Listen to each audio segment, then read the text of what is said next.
Everybody, welcome to HTL iRacing League's race tonight at Martinsville.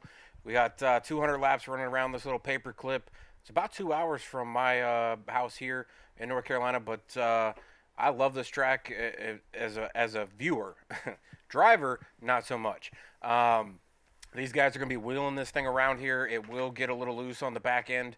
As the later the run goes, the tires will slip and slide on them. It's going to be about braking. It's going to be about how you get into the corners, how you rotate through the corners, and then can you put the power back down to these tires in these next-gen cars to get out of that corner as fast as possible and get as much speed as you can on the straightaway before having to go right back into braking. Tonight will be a night race, so we'll see those brake calipers just glowing in these next-gen cars as they are huge brakes on these things. So should be a very interesting night. I'm going to bring up the race details for us. Tonight is the Titletown Racing 200 at Martinsville Speedway, that half-mile short track paperclip that we all know and some of us hate and some of us love. Tempers definitely flared last season. We had 6 cautions with 8 lead changes. Blake Henderson was the highest returning finisher from last season's race. He finished 4th here. He is our current points leader as well, so hopefully that bodes well for him going back into this paperclip and maybe getting another top 5 out of it. Pit road penalties will be a possibility for sure with a very, very slow pit speed here at Martinsville. Bump and runs will be a huge factor in this race. They will have to give each other a little bit of a nudge, but you don't want to give it too much because that can send that car racing towards the wall or spinning around and causing damage to other drivers. Or they just do a circle and come back and find you down later on the track. So we'll see who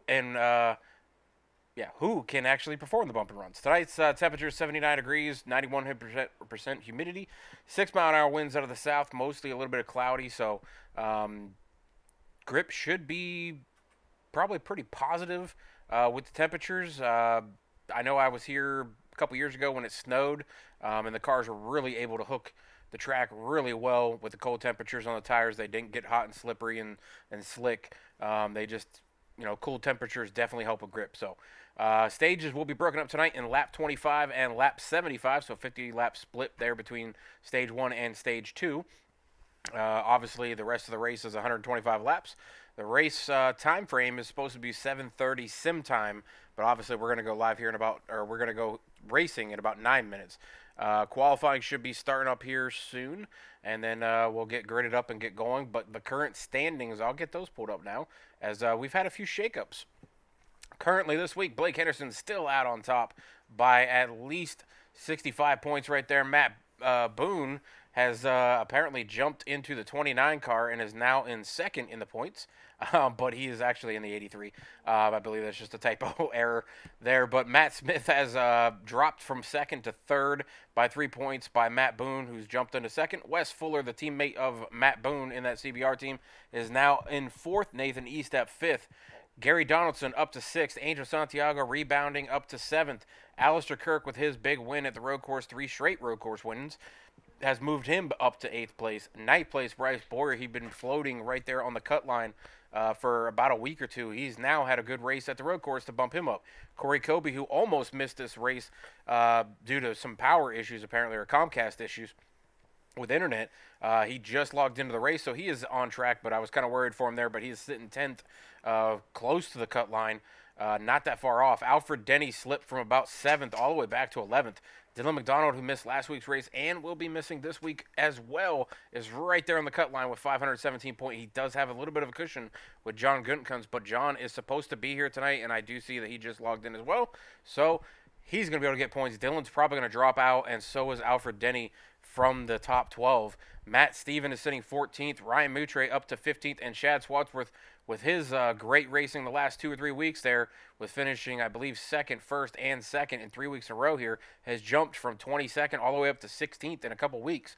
So he's looking to try to get to that 12th spot if he can. And with those guys missing races, he does have an outside shot to get there if he does well in these next 2 races. He's got 2 races to get to that spot. He's got Martinsville tonight, Daytona next week. Those 2 races, obviously Martinsville, it's a short track. Bump and runs can definitely happen. Daytona, flip of a coin on whether or not you're even going to finish that race. So not 2 races I would want to go into having to get as many points as possible to get in there. I see Allie out there saying not racing tonight, but will be at Daytona. I'm thinking that is Alistair, one of our drivers, who's sitting 8th in the points. So Alistair going to be running 1 out of 2 final races. I think that's all you need, Alistair, as long as you finish Daytona and do semi-weather. I think you're going to make the top 12 for sure, with guys missing and guys probably done for the season. So this is what we've got for the point leaders. We've had all kinds of different league leaders for changes the last couple weeks, with Alistair, like I said, winning all 3 road courses, puts him at the top spot with 3 wins this season. Everybody else is chasing him for wins. Average start, though, is going to Matt Boone with a 4.14. Probably going to be close to that tonight. Average finish still running with our points leader, Blake Henderson, running around with a 6.42. I don't see him slipping too far from that tonight. Alistair Kirk, obviously, laps led. When the dude's led 205 laps at road courses, it's pretty easy to say that. And then you add in how many laps he led at Indianapolis as well. Blake Henderson, obviously, totaling up top 5s and top 10s tonight, sitting with 9 and 11 out of the 15 races so far. Poles is going between 3 different drivers, one of them not in the field. That would be Alistair Kirk, who's out there in chat again. Matt Boone and Wes Fuller, 2 teammates, all have 3 poles this season. I'm pretty sure Kirk's were all 3 at road courses. So 2 races left, as I said, until the chase. Then we've got, I think it's 7 races in the chase that we'll run through to get to the championship. So give us just a minute here. We'll get going, and I'll run a national anthem. Give that big salute to the red, white, and blue. We'll come back and see who is at the top for qualifying.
All right, these guys are finishing up practice here with about 2 minutes, then we're going to qualifying. Any questions out there, please let me know. Anybody you'll be rooting for tonight, let me know about that as well. I see J-Paul out there. Thank you, J-Paul, for coming out in the chat. Definitely a huge shout out to J-Paul for winning his Truck Series Championship last night in the broadcast that I had for Turn Down for What. Definitely an all-star driver right there. Able to point his way to a championship over everybody else with more wins. Triple more wins, actually, because he had 0. So 3 more wins for all 3 guys that were chasing him down last night, and he was able to come home with that championship, well-deserved championship, to J-Paul or Josh Arnold out there. So really appreciate you, Josh, coming out in the chat. Repeat, thank you as always. Good luck on your stream tonight as well. Wish I had somebody in the booth with me, but Alistair, appreciate you. I see it. I got to pull it at Indy, he says. So, all right, well, you're going to have to talk to Mr. Blake Henderson, because it says only 3 poles goes to those 3. So you're going to have to talk to him. Maybe you don't count one of the road courses for you. We'll get this show on the road here. They should be wrapping up practice any minute, and then we'll go into it and figure out who's going to be on the pole tonight. I don't know who it's going to be. I would assume it's probably going to be somewhere between maybe Nate Estep, Shad Swadsworth, Russ Fuller, maybe even Gary Donaldson if he can put down a couple laps. I know last week he put down a road course lap that was very fast. And then I interviewed him right before the race started, and he said that was his one and only lap that he was able to complete. So he had no consistency. So we'll see if he can do that tonight and come home with a victory. But I'm going to guess Blake's probably an outside shot for me to win this race. Obviously, last year's highest finisher returning to this race, finished 4th last season. So he probably has a good shot. Bryce Boyer probably has a good shot as well. Really anybody. I guess it could come from anywhere out of any of these guys here for being fast. So we'll see if they can put it together tonight and bring home another win, or if we'll have another first-time winner. We've only had first-time winners in pretty much every race besides the 3 road courses that Alistair has won and the 2 races that Blake has won, and I believe there's one other person with 2 wins. All the other races have been single winners, which I think was 9 out of the 15. So pretty stout numbers there.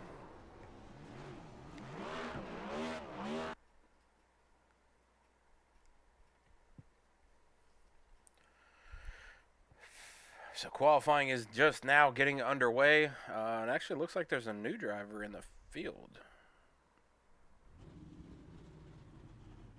Seeing a name I have never seen in the lobby before, so I'm not sure what's up with that, but we'll figure it out here.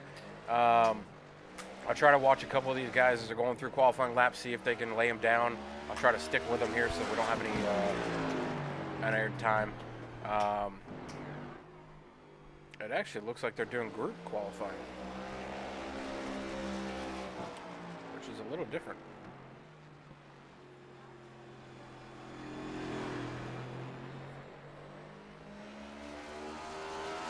I was just saying he's going to go with Bryce tonight. I don't think that's a bad pick at all. I think Bryce was pretty quick at Richmond. He was pretty quick at Rockingham. So short tracks, I think he could come out there and steal this one away. I was just saying he's super quick this season and only is improving. I would definitely agree. He was the driver that, initially when we started the season, I only saw him in the high lane, even at tracks where the high lane was not the preferred lane. He was still up there. So about halfway through this season, he's pretty much migrated down and he's running all kinds of lines. And he's had multiple opportunities where he's been right there for his first win, but just has not had the finish to get it. So we'll see if he can do it tonight, though.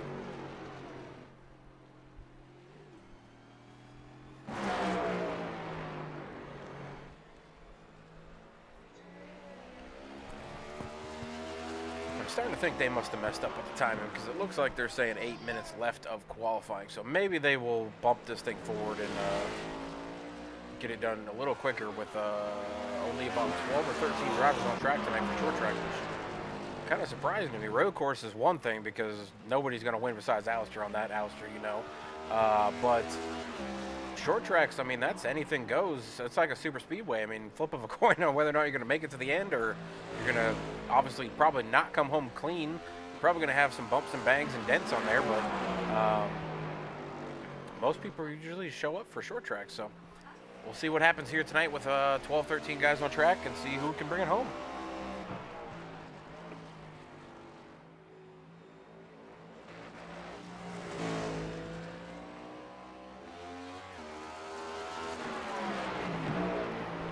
I'm going to throw out a commercial break real quick for Stream Racing channel promo that I've got going on here. Some people know, some people don't, but I announced it last night. Myself and a few other broadcasters are joining together to go into an app that's going to be coming out on Roku TV, and you'll be able to catch us out there. Had a big meeting today, discussed everything about it, and we'll get all that information with the website, all of that kind of stuff put out there, where to find the app on Roku, all of that kind of information will be put out as soon as possible. But this league here and the Turn Down for What series that I'll be doing on Tuesday nights, it's also a Next Gen series, will be both broadcasted live to Roku TV whenever the opportunity suits with the schedule. So we will go from there, and I'll run this commercial real quick.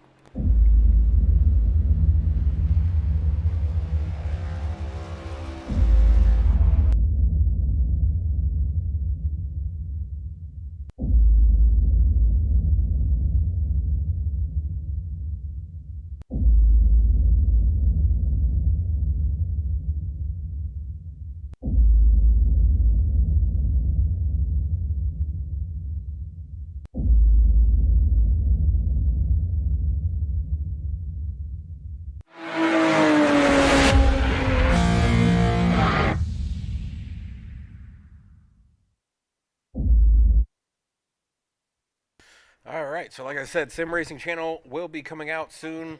We'll get all that information out to everybody as soon as I get all the information from the owner of it and everything like that. But you're going to notice a lot of broadcasters' names that you've probably known for a long time from console side that will be going into the group together and put all of our content together and put it out there on live TV.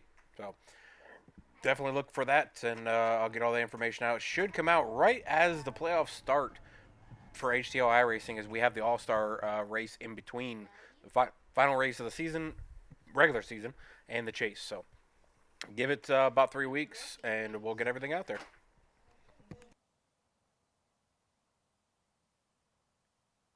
From what I can tell, it looks like pretty much everybody has come out and qualified. So see if they bump this thing forward or not.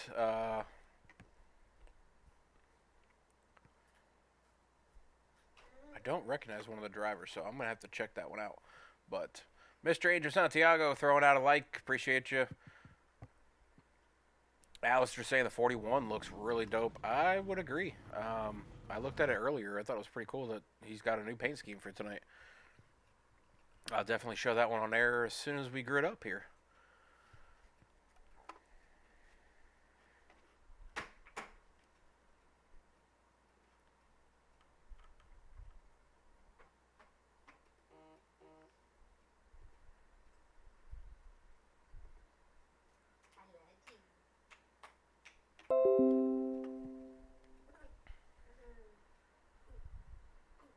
On his race control. All right, so that's all right. That makes sense. I was trying to sit here thinking, I'm like 022. Who's Juan? But yeah, that makes sense. So we have race control tonight. I was looking for Blankenship to be race control, but either way, we've got somebody in here to do it. Choose cone is also in effect tonight. Thank you, Matt, for telling me that. I forgot about that. So that's awesome that they're going to implement the choose cone for tonight. Obviously, stage breaks, like I said, lap 25 and lap 75 are going to be key for people. I would assume tires are not going to be bad after 25 laps. I would assume you would probably pit, though, either way, if the rest of the field pits, and not the chance the old tires at the beginning of the second stage. But we'll see who maybe pulls off some strategy if we have a caution in that first 25 laps.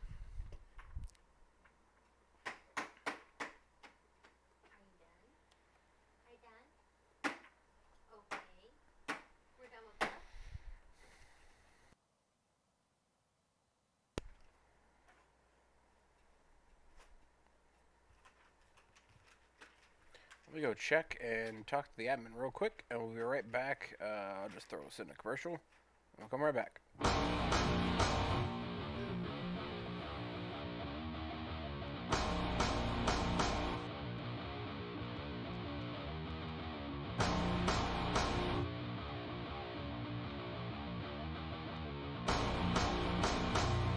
Give me fuel, give me fire, give me that which I desire.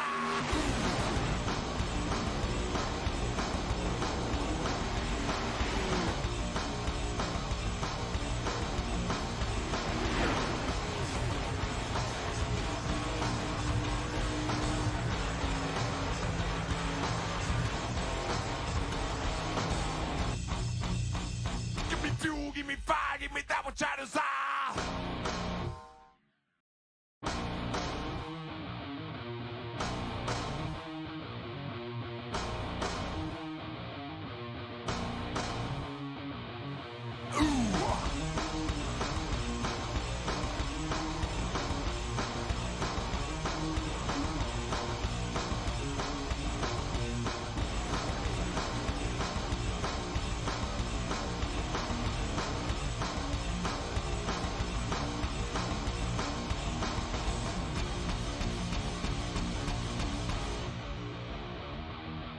On a bird.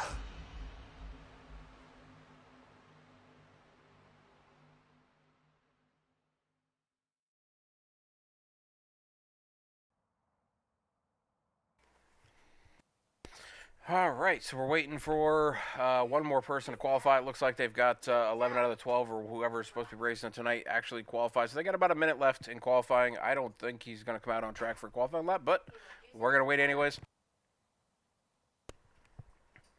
Looks like right now Gary Donaldson's at the top, so we'll see if Angel Santiago is the last one to qualify.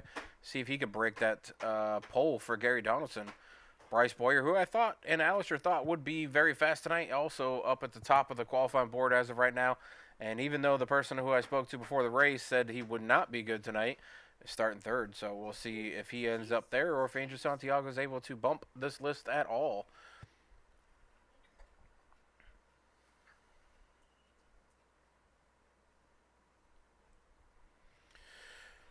I do know, like I said, I came to Martinsville a couple years ago. It was when they had a snow out, and we actually got to go up there with a couple buddies of mine and my brother, and we got to watch the truck race and the cup race in one day.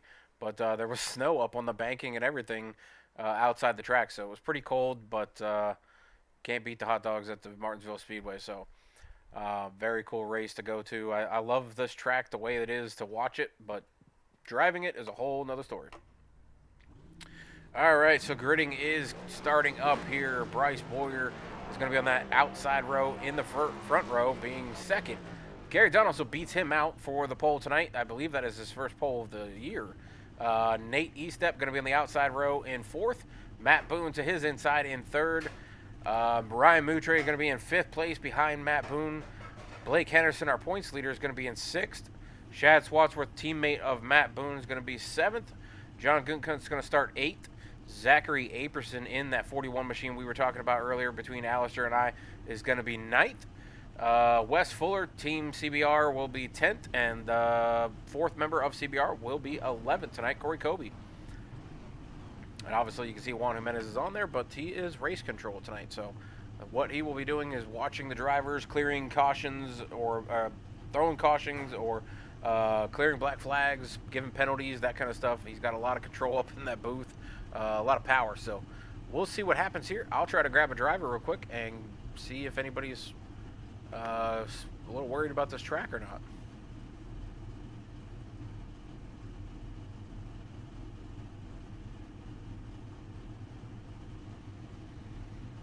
See who I can find.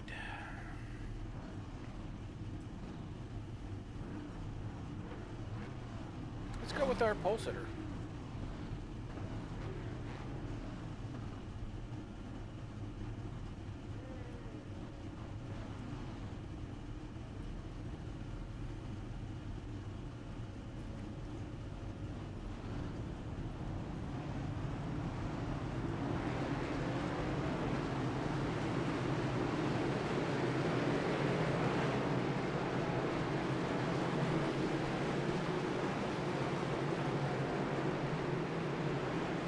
Gary, you got a copy, buddy? Yeah, I got a copy. Just wanted to give you a big shout out and big congratulations on your pole tonight, buddy. Yeah, thank you very much. I appreciate it. I was kind of shocked that I was able to beat Bryce because I know during practice we were right there close to each other. All right, well, we'll send you on your way. Good luck and go racing in Martinsville. Thank you very much. All right, as they come off the corner here, we should be going green. You'll hear that loud pedal being pushed by Gary Donaldson in that 22 machine. It's funny, I called a race last night where the 22 won a championship. Now tonight I call a race where the 22 gets the pole. So 22 must be magic or something. I don't know. I think they put something extra in those gas tanks in those 22s. But like I said, Bryce Boyer, not a huge shock. Alistair and I both talked about him earlier. Really fast the last couple weeks. He's been really figuring it out, so not surprised to see him up there. Thank you, Mama Fuller, for jumping in the chat. She's here to cheer on her son, Wes, who is back right around 10th place. That number 5, always here to cheer him on, so definitely appreciate you coming out. But we are going green as they come off turn 4 and go through the straightaway. We are underway here at Martinsville for 200 laps.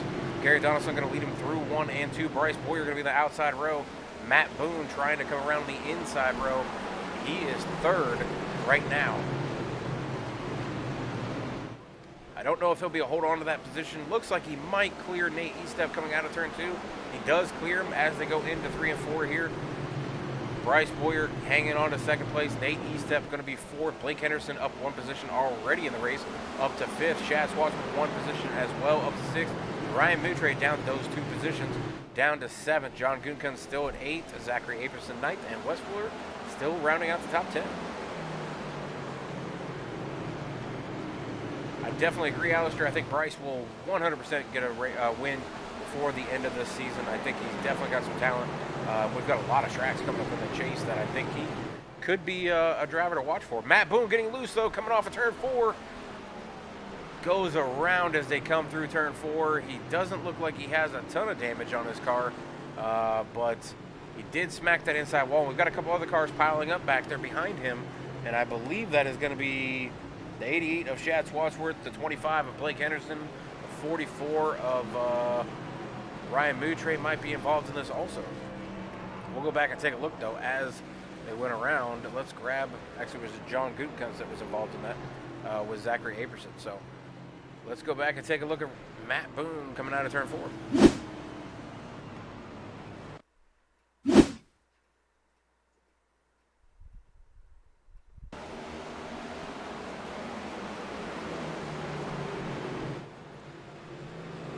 As he rolls through the corner here, he's going to try to get on the gas coming out of turn 4. He's jumping out of the backstretch right now, but as he goes into 3 and 4, he's going to try to get on the gas a little bit early, and that back end's just going to come out around him. He's going to turn it right into the inside wall. He plays a little bit behind, so let's continue on.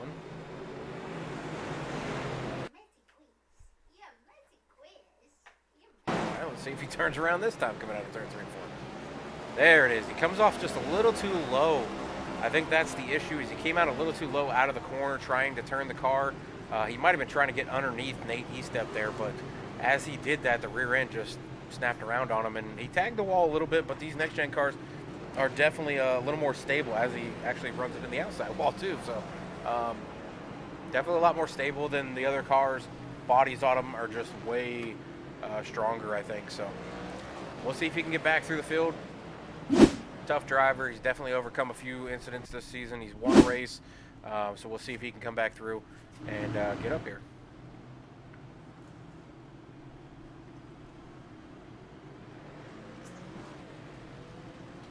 Let's grab our leader as of right now. Gary, you got a copy, buddy? Yeah, I gotcha. All right, I know we didn't get to talk to you a whole lot before the race started here, but caution came out pretty quickly. How are you feeling about your car, and how were you able to lay down that hot lap for the pole? Actually, the car feels excellent. I practiced a lot during the practice before the qualifying session, and I really found my marks and what I need to hit. I just need to keep it consistent. But the car feels excellent right now.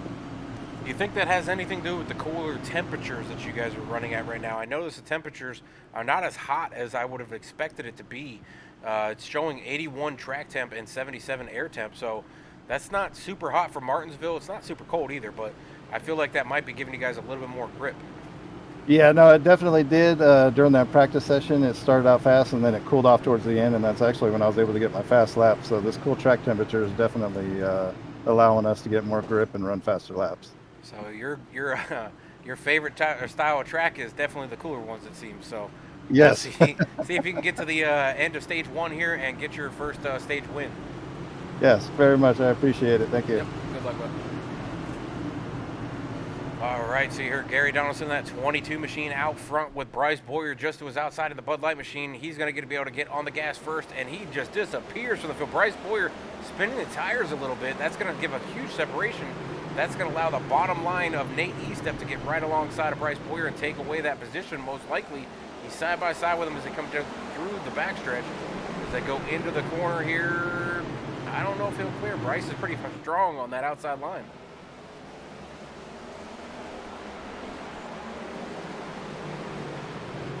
Bryce is working hard on that outside line. He just dove it in there, and it did not work out for him. Nate Estep able to clear him, take second place, and now he's under fire from Chad Swadsworth, who's in 4th place as of right now, banging on his side door, and he's going to take that position. Bryce Boyer getting loose on the wall, making contact.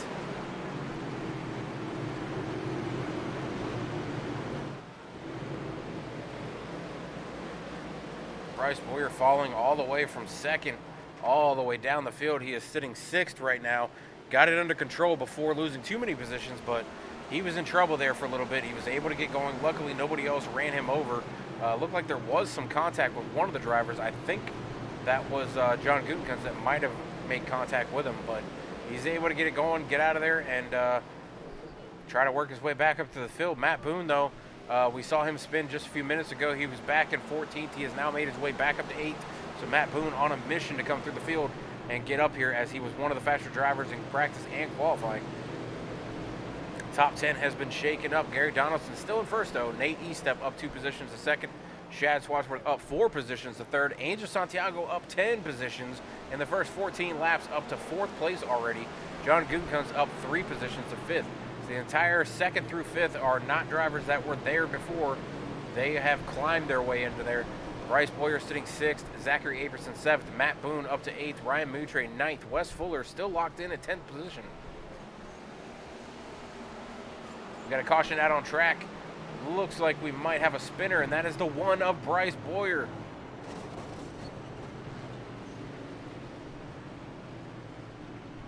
Go around and try to figure out what happened to Bryce there. I'm going to guess he might have got loose coming off a corner, but it looks like Blake might have crashed too. I got 2 red lines here, so we'll take a look at Blake first. Try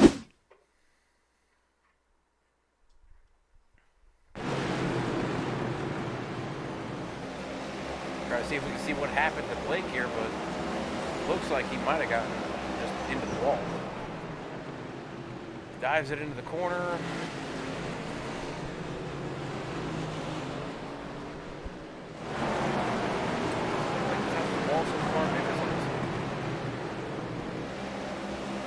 Oh, he tried to hit the brakes so he didn't run into the 29. Slips up the track a little bit, but I don't think that was the damage he got. It says Blake crashed. There it is. He slid through turn 1 and 2 there. That brought out his crash logo or crash line for me. Now we'll go take a look at what happened to Bryce Boyer.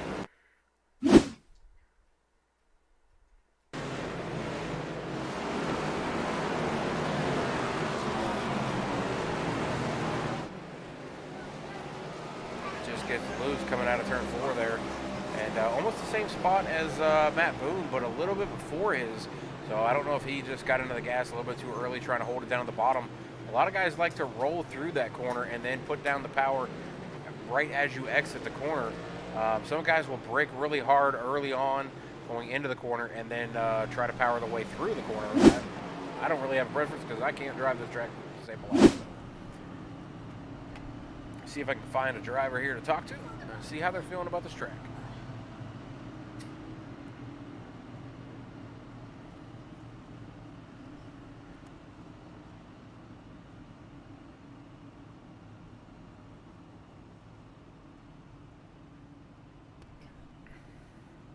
Shad, you got a copy, buddy? Yeah, I gotcha. How you feeling about this track? You have jumped multiple positions from 7th, their starting position, up to 3rd. How is the track feeling to you?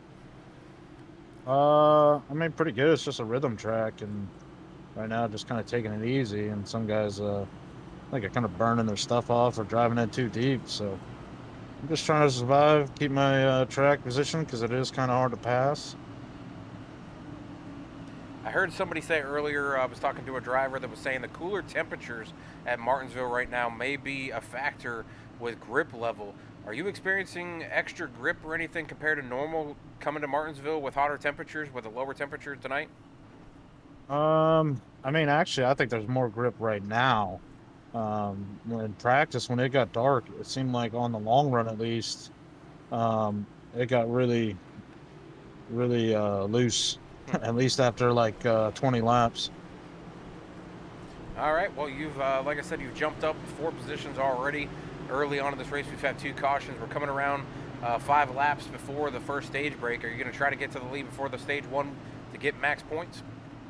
I mean, yeah, I'm gonna try, but I'm not gonna try to wreck anybody to get there.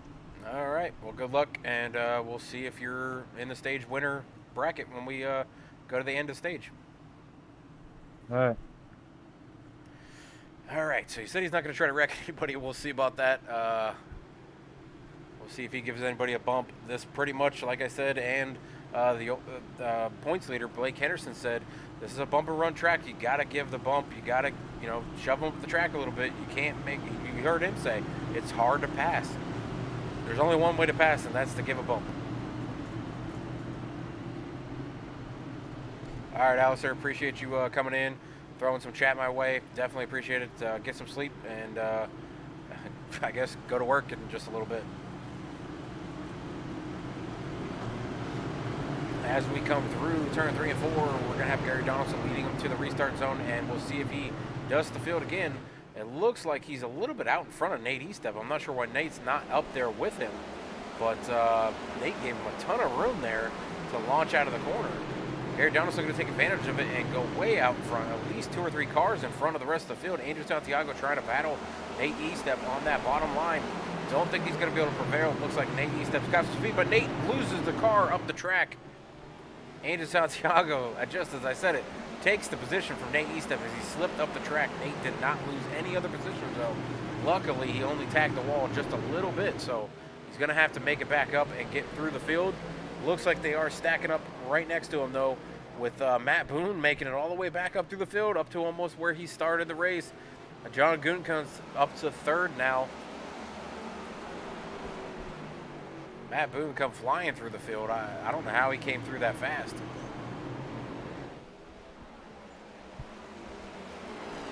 Oh, and we got another caution out on track, and I believe that might be the 25 of Blake Henderson's involved in an issue. So we'll see if we can figure out what happened here with Blake Henderson.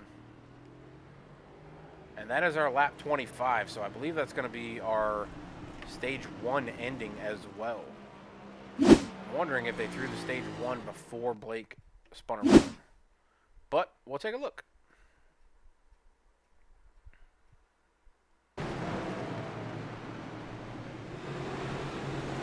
Oh, they get 3 wide in the corner with the 10 of Corey Kobe and the 1 of Bryce Boyer, and Blake Henderson does not get the end of that one that he wants. He spins around and just gets stuck in the middle of them. So we'll take a quick, slower look.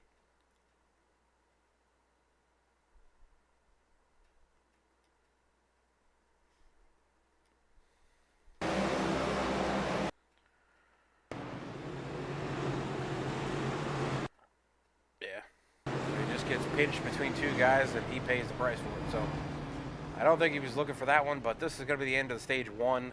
Guys are probably going to be coming down and grabbing tires. Some of these guys who've spun a couple times, I don't think they're going to want to stay out on these old tires. So looks like Alfred Denny's going to be our free pass driver, and he's going to go around to get back into the field. Looks like the 88 of Shad Swadsworth and 25 of Blake Henderson are coming down for tires. Shocking, though. Shad jumping out of his 3rd position there and going to get tires. So I guess he feels like 50 laps for stage 2 is going to be needing some extra rubber. 25 laps in stage 1, 50 in stage 2, and then 125 to end out this race.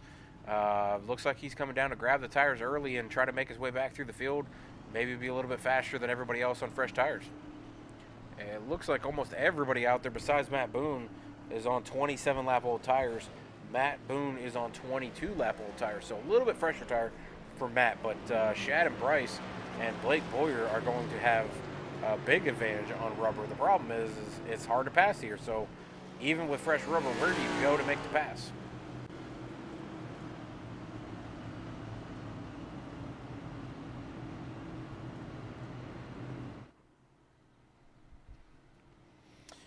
While we're under caution, I'm going to throw it into a commercial break. We'll go side by side, and we'll be right back.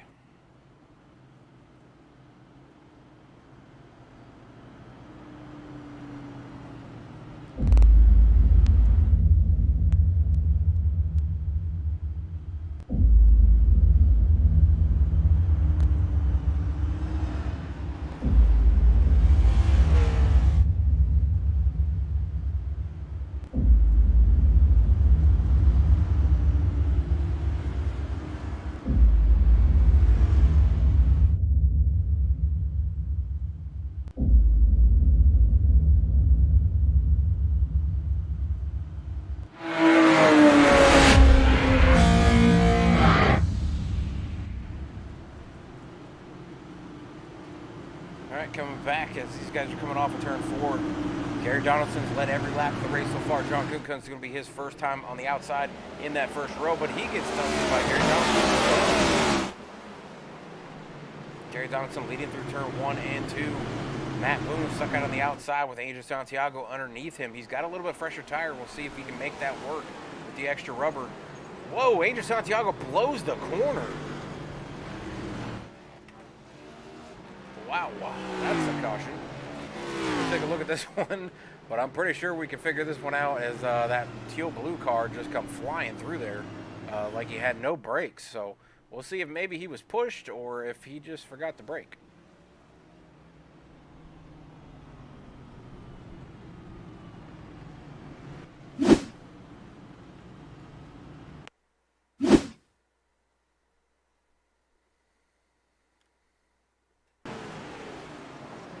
Just smoked it in there. Yeah. We'll go inside of his car, see if we can see it a little bit different here, but I think he just forgot to hit the brakes until really late. You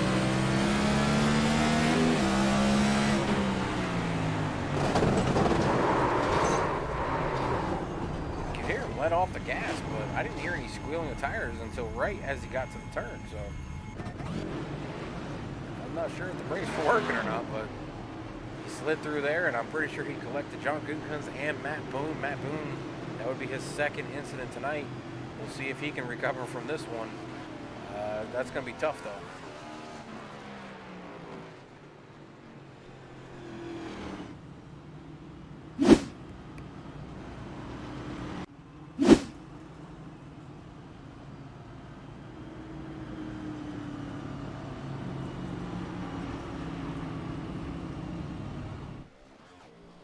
Pull John Gutekunst up here and see if we can talk to him.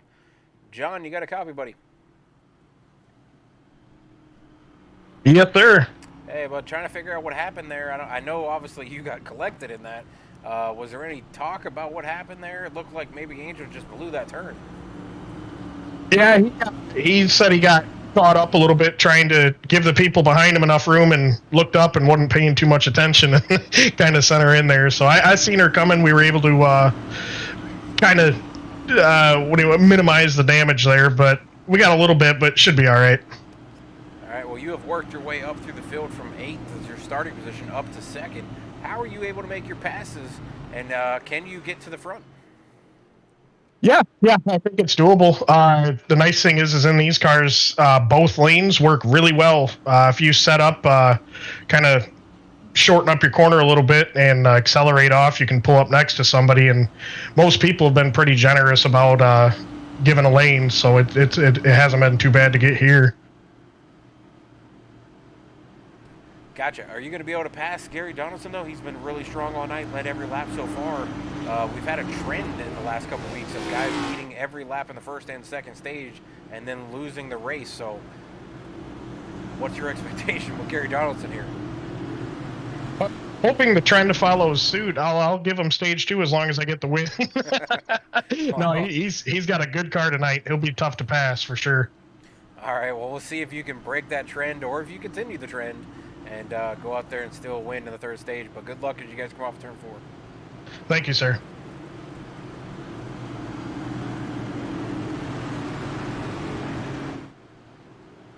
All right, so you heard him there. It looks like he's going to be running through here. I think it did. All right. Gary really fast off the start, though. Gets a jump again. John staying with him, though, this time. Nate Estep also there in 3rd. Wes Fuller, first time in the top 5. He started out in 10th. We saw him there kind of hovering right around 10th place for most of the first half of this race so far. And now he's getting way to the top 5. Zach Aperson just got a little loose coming out of the corner there and slipped the spot to Matt Smith, who is now broken into the top 5 as well. He started out 13th. Matt Smith looking to recover his second position in the point standings as he lost that position to Matt Boone, 83 by 3 points right now. So looking to recover and get back into the top 2 before this season ends out. He's moved up into the top 10 here. And actually, as I said, that he slipped back to 8. So Shad Swartzman on those fresh tires that we were talking about, if he can make his way back through the field, he is charging hard on fast laps and making passes on people on the outside of him and the inside of him. He is up to 6th already. So, and then this Matt Boone, he's passing everybody left and right.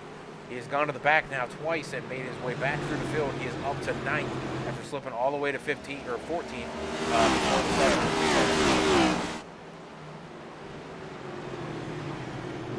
John Goodkuntz now takes over the lead from Gary Donaldson there.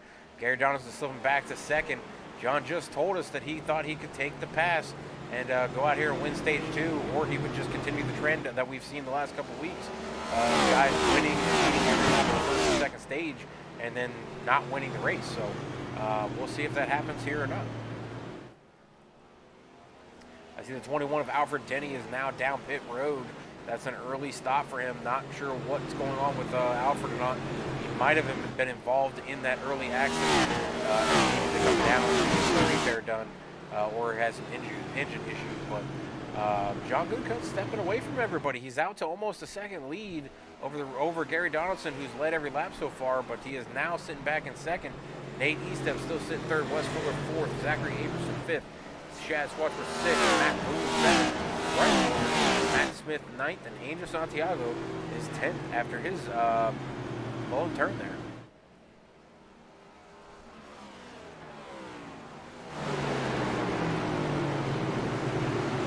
Let me know who you guys were rooting for out there, and we'll try to look at them. I do want to pull up that 41 machine that we were talking about earlier between me and Alistair out there in the chat. 41 car definitely looks nice tonight. Like in the base game for sure.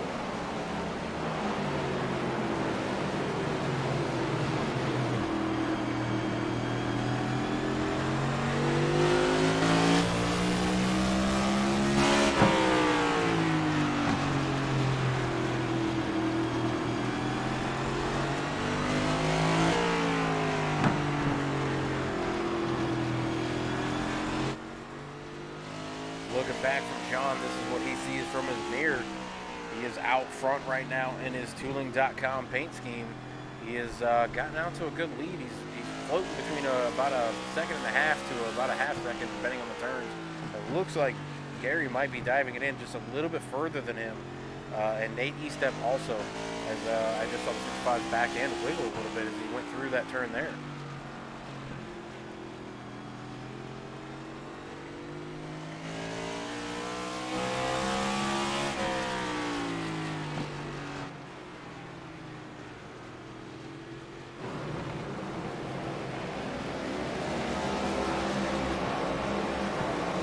Are 48 laps into this run here, or 48 laps into the race.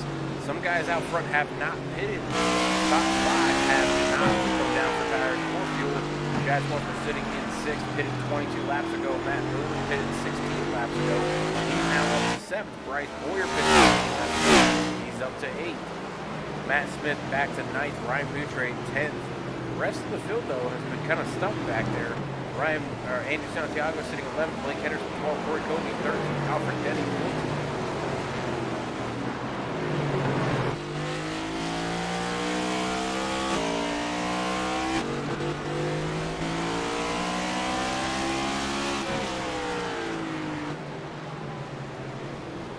Matt Boone getting around his teammate in CBR Racing, or Corey Boone Racing, of Shad Schwartz in the 88. Now Matt Boone up to the top 6.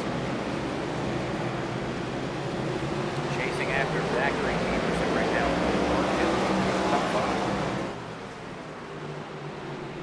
You got about 5 or 6 cars here that are just kind of throw a blanket over them. The rest of the field's kind of spread out. You see the lone car way out in front of this group. That would be Gary Donaldson out there. Actually, starting to make these steps out in front of you guys. So you have Gary Donaldson out in front of them, and then for him. And then John Goodkuntz out way out in front of Gary Donaldson as well. So there's a huge gap of about 3.5 seconds between 2nd and 5th.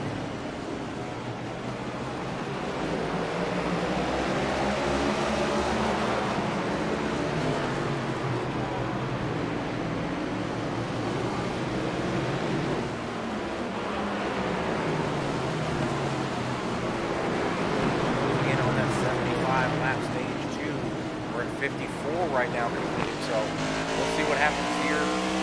Age is saying not going to be fun for me tonight, just awful for me here. Yeah, saw what happened there, but I'm not a Martinsville fan on the track. I'm out of the track and stands fan of it. So I would definitely like going to this track. I think it's an awesome track to go to in person. Driving it though on iRacing or any other sim or console or whatever, I've never been able to figure it out. So, Angel, if the night doesn't go well for you, welcome to join me in the booth. But looks like we got another caution out on track, and this one's going to involve Ryan Boutre in that 44 machine towards the back, the white and yellow car there. We'll take a quick look and see what we can find for Ryan Boutre.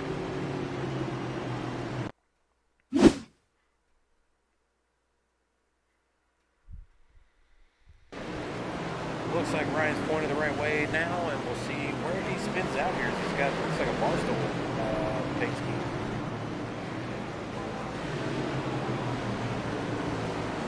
Off the floor, good. And then a 1 and 2.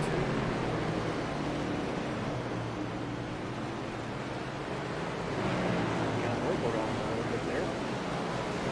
Gets into 3 and 4, goes in a little high. Tries to come off the corner. Good there. Yep. A little higher. Gonna rotate the top.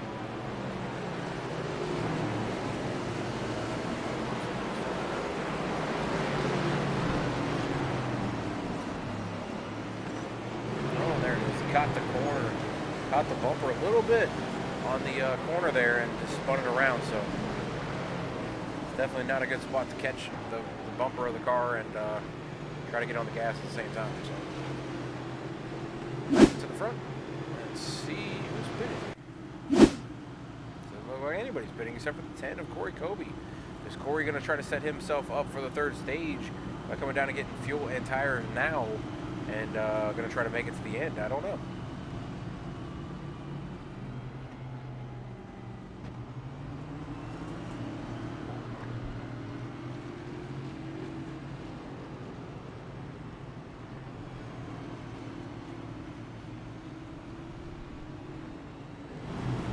Blake, how's it going, buddy? Yeah, I got a copy. All right, looks like you're about mid-pack here. What are you going to do to get back up to the front before the end of stage 2, coming in about 17 laps? I don't know.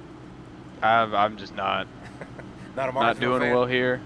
Yeah, I mean, I love this track. It's just not loving me right now. I can't get any grip in the corners. I feel tight, and then when I really send it, I get loose. I've spun out like twice. I've almost spun it a few times. I can't make any moves right now. I am riding the struggle bus. I can't figure out if I want to shift or not want to shift. It's yeah, it's just like me when I try to drive this track. I'd rather sit in the stands and watch the race than drive this track myself.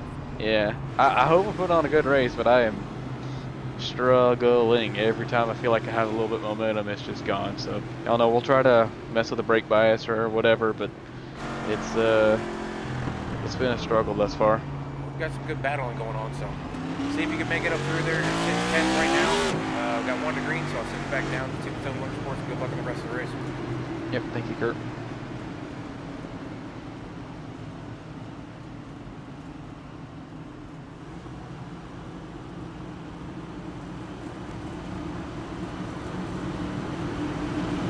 As we come off of, or going to turn 3 and 4 here, we're going to have 1 to green. So as they come off of the corner here, they will be going green again for at least 10 laps or 15 laps. And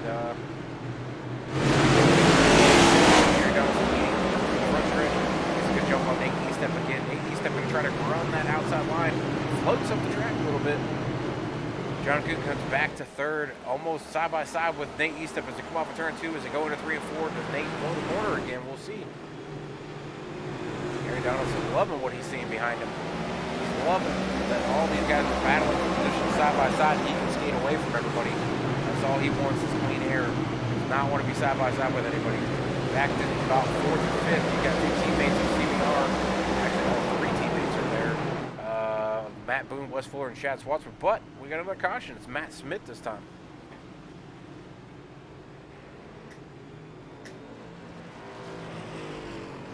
See if we can find out what happened to Matt Smith.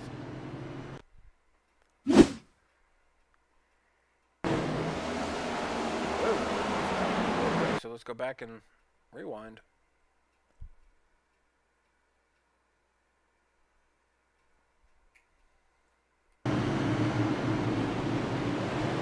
Looks like he comes off the corner. It just snaps on him. He has no control of that car whatsoever. Tries to break it.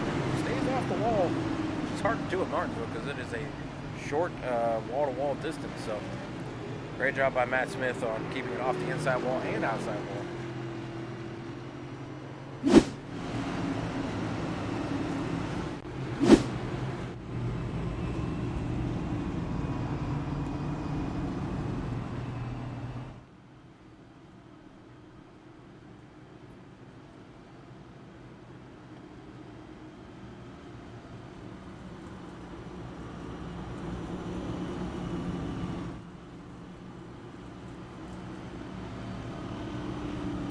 Nate, you got a copy, buddy? Yeah, what's going on? I'm just watching you run around here chasing down Gary Donaldson. You're up to second. You started fourth. What do you got to do to get past Gary Donaldson and keep John Goodkins behind you? Be able to break into the corner and not spin off the corner. I think if I can get those two things down, then I might be able to get by Gary, but we'll see here. Well, I'm kind of surprised. I keep hearing braking issues. These next gens have giant brake calipers on them. I would have thought that would have given you guys a little bit more braking. Are you guys still sliding through corners with braking like that? So it is kind of confusing. They do let you change the master cylinders for the front and the rear. And if you don't quite get it right, then yeah, you're going to be sliding left and right. So I just think it's one of those things that's kind of like, the steering ratios. It's just going to take a few races for everybody to figure it out. Gotcha. Well, you're up to second. See if you can stay up here for the end of the second stage here. You got about, 9 laps before the end of second stage. Try to grab a stage win for yourself. Good luck on that. Yeah, thank you.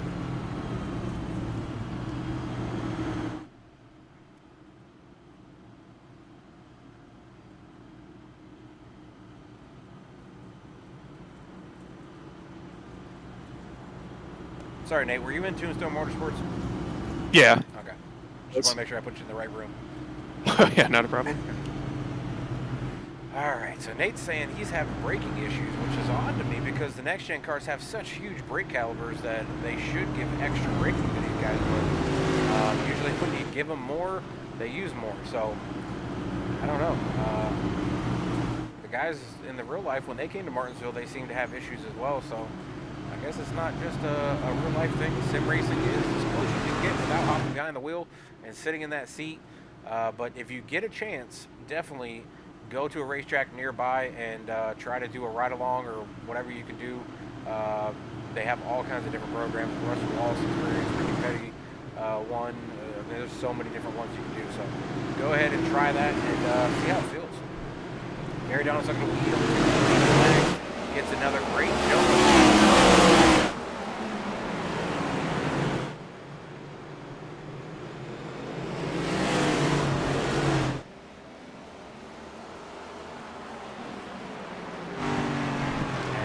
Caution out. This one's for Bryce Boyer coming out of turn 2.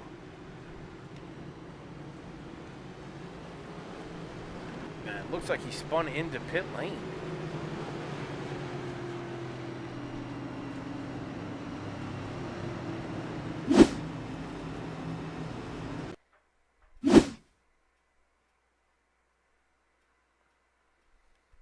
See, we'll go back and see what happened to Bryce here.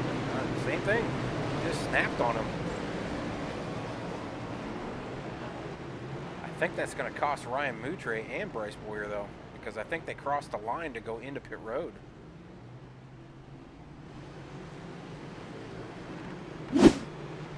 But we'll get restarted here, get going. Looks like some fog setting in, at least from where I'm sitting. It looks pretty foggy out there.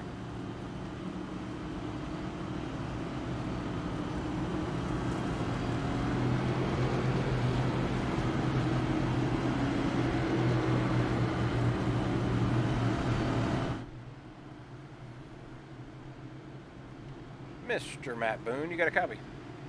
Yeah.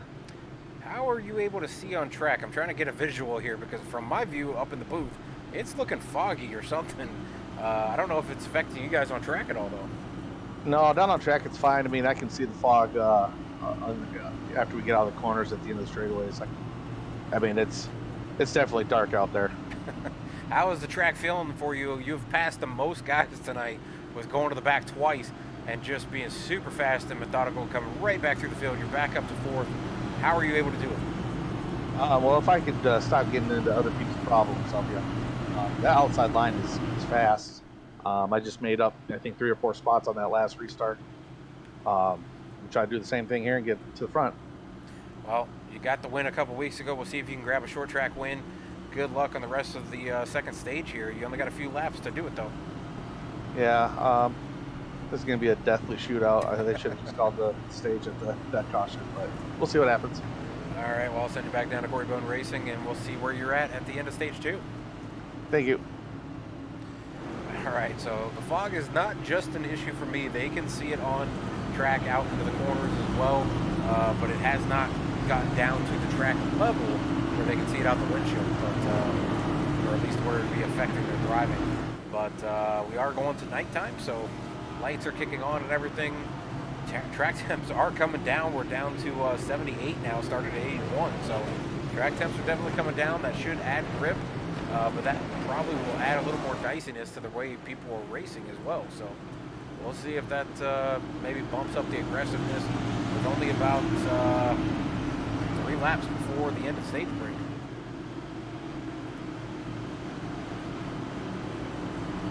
And I agree with Matt, but I'm kind of surprised they didn't throw that one in the stage break. Lap 73. Coming to 74. 75 will be thrown for the caution, so probably could have saved yourself one. But Gary Donaldson going to lead him again. He's getting a great jump every single time. The rest of the field is not ready for him to take off. He gets a great jump into the corner. Nate Eastep able to clear John Goodenkamps, but Gary Donaldson getting loose out of the corner. Slips, and Nate Eastep going to take the lead. Caution coming out right behind him.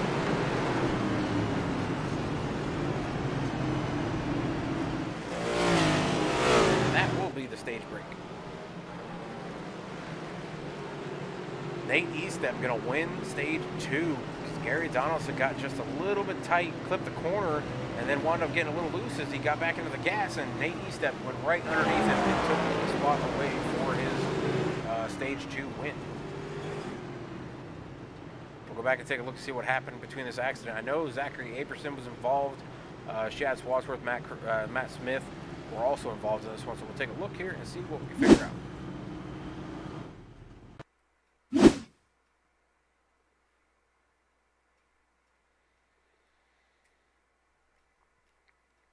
So it looks like they are almost 3 wide. Whoa! And Zachary Aperson just right into the shed. Blake Henderson right between the two of them almost. We'll see how close that was between the two.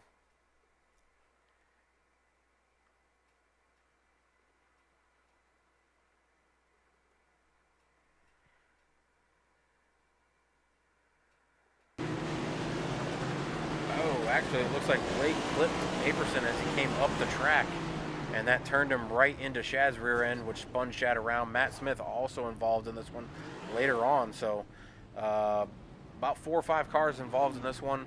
It looks like Zach was trying to come up the track off the corner and did not know that Blake was that close to his rear end, and when he came up, he ran right into him.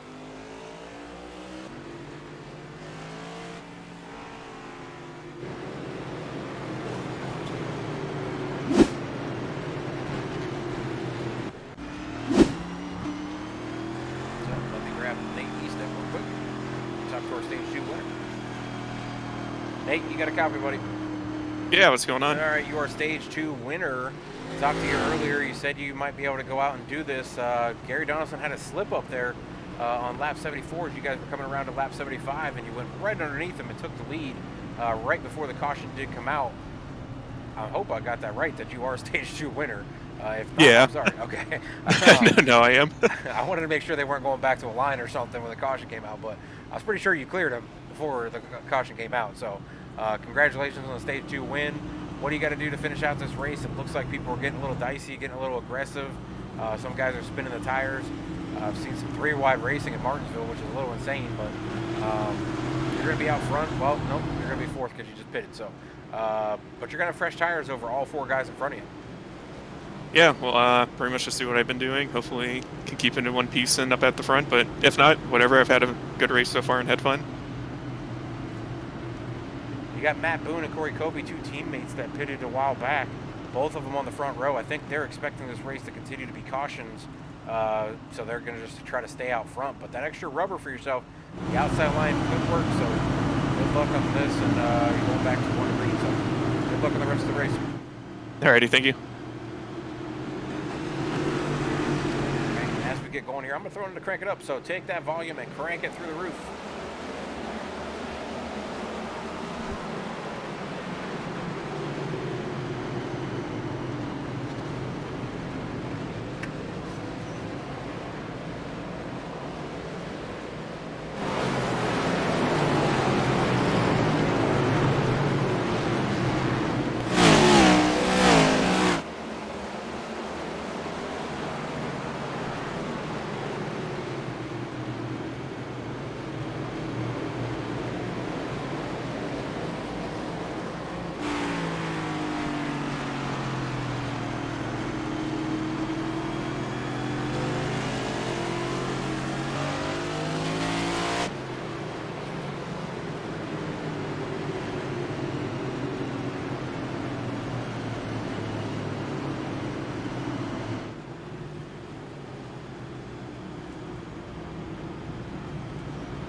Give me fuel, give me fire, give me that which I desire.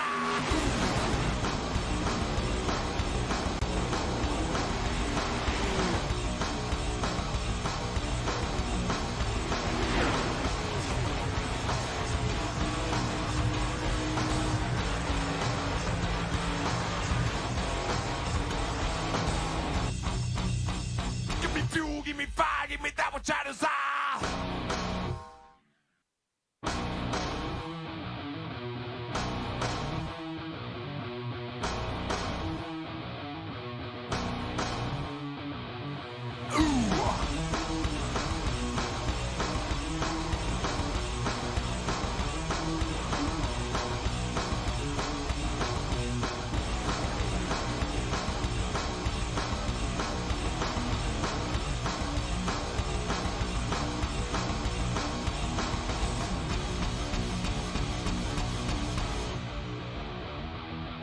On I burn.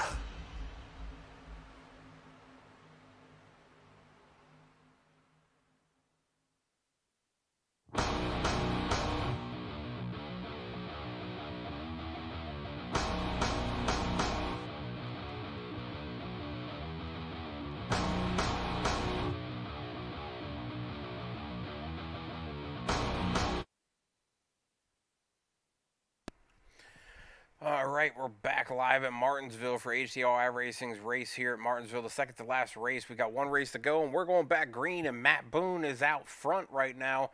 trying to lead this field around 87 laps into it. Matt Smith and Gary Donaldson battling back there for second. Teammate CBR, Shad Swatsworth sitting in fourth with Nate Eastep to his outside, sitting in fifth, battling back and forth. Their positions flip-flopping every turn. Matt Boone getting away from the field, though, out already 3.5 seconds.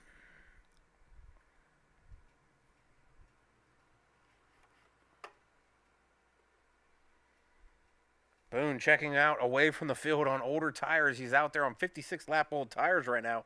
The rest of the field behind him, besides Matt Smith, who's sitting in second, is on 29 lap old tires. Bugatti car spinning, though, on the front stretch. And I believe that is going to be the 90 of Angel Santiago getting turned around on the front stretch. Take a quick look at Angel Santiago and see what happened here.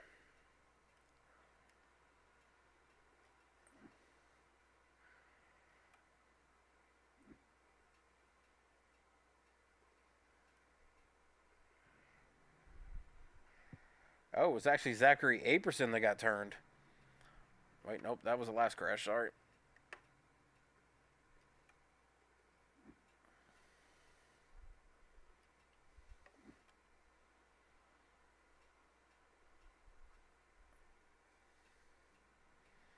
So it looks like Angel spun around by himself. Didn't hit anything, surprisingly.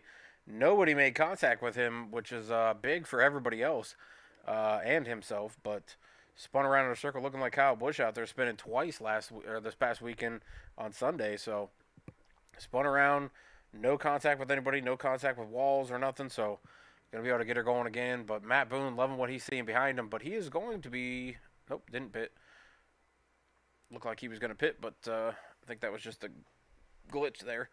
But Matt Boone out front.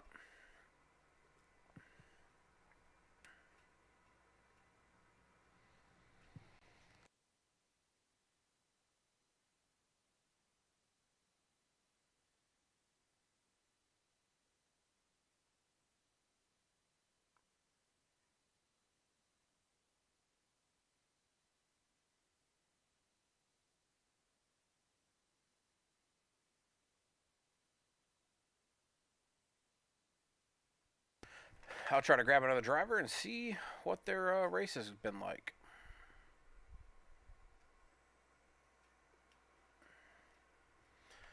Matt Smith, you got a copy, buddy? Hey, but you're moved up to the second position, but you're on a little bit older tires than everybody else except for the guy next to you, Matt Boone. How are you able to continue to stay up front on these older tires?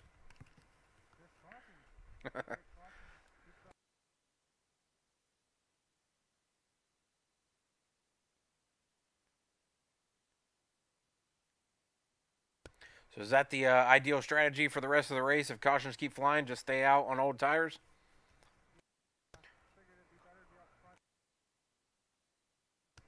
Do you know what the fuel mileage is for these cars? Well, I guess cautions would play into it, so... Do you think you can go 107 laps? Oh, okay.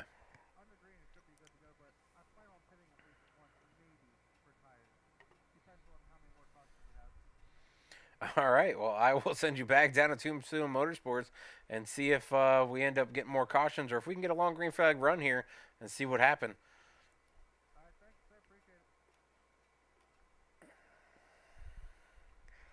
All right, so Matt saying that cautions are playing a part in his strategy tonight. He's looking to stay out as long as he can on these older tires. If cautions keep coming, they should be able to help him stay out front. But if he winds up having a pit at some point, he's going to do it under caution. He ain't going to do it under green because it is too hard to stay on the lead lap under green at Martinsville. With it only being a half-mile track, you will go at least two laps down if you do pit under green. So we'll see what happens here as these guys go back green. Hopefully we can get some green flag runs going here. Matt Boone going to lead him through the green flag. Gets a great jump on the rest of the field. Teammate Shad Swatsworth sitting back there in third. Gets a great jump with him. Almost takes second away, and he does take second away as Matt Smith gets moved out of the way. And Nate Eastep moves up into third position now. Matt Boone trying to set sail away from his teammate, and then Nate Eastep goes around in the corner.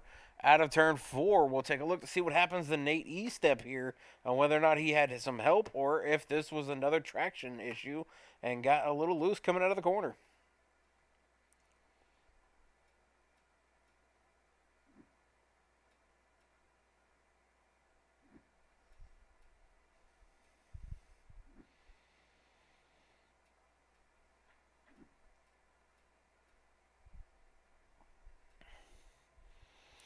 Yeah, another issue with traction coming out of the corner, getting to the gas just a little too early, and those rear tires just spin around on him. They snapped on him, and he, luckily, again, like everybody else that keeps spinning, does not make contact, but he puts it up on the, the apron here and gets stuck on the curb.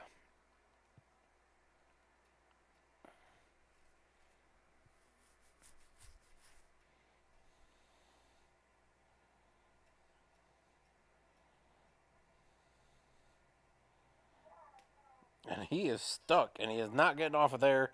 I don't know if somebody's going to help. Looks like Zachary Aperson's going to help him try to get up off the curb here. Hopefully he doesn't get himself stuck by doing this.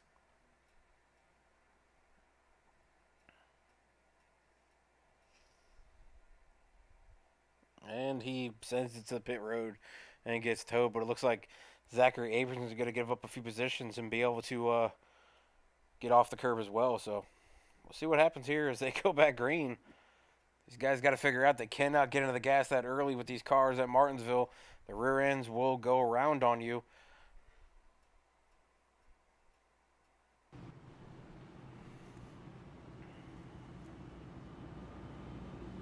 So unfortunately, Nate Estep goes from third place all the way back to 13th place, and now he is showing 3 laps down with getting caught up on the curb like that and then having to tow. So he's going to be, unfortunately, probably out of this race for a little while unless they continue to have cautions, and he is the only car that is eligible to be getting the free pass. So we'll see if he's able to get back on the lead lap at some point. Hopefully, no offense to Nate, but hopefully we have some green flag runs here, and he is not able to get back on the green flag with some caution. So we'll see if that happens. Matt Boone out front, followed closely by his teammate Chad Swatsworth and CBR Racing, or CBR team.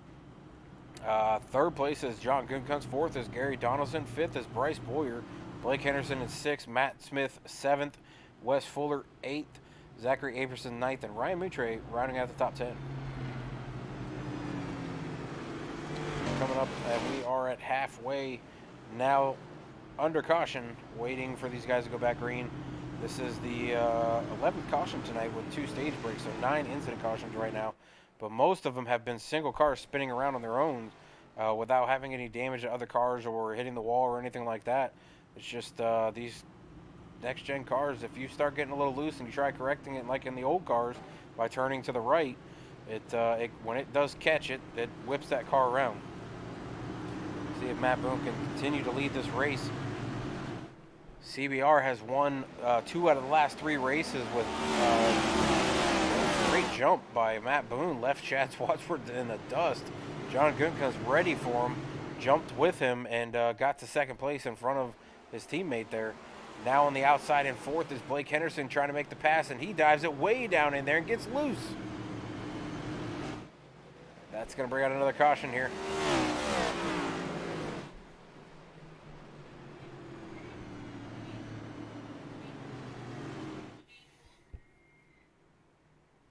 All right, we're going to go to a little break and we'll be right back.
Coming back out of this last caution, it looks like Matt Boone did decide to come down and get fresh tires and fuel.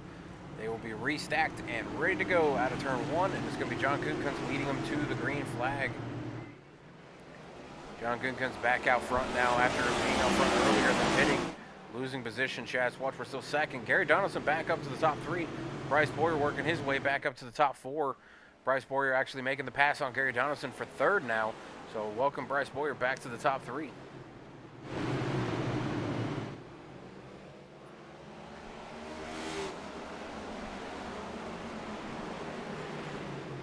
Looks like we have another caution. Ryan Moutre gone around on the backstretch.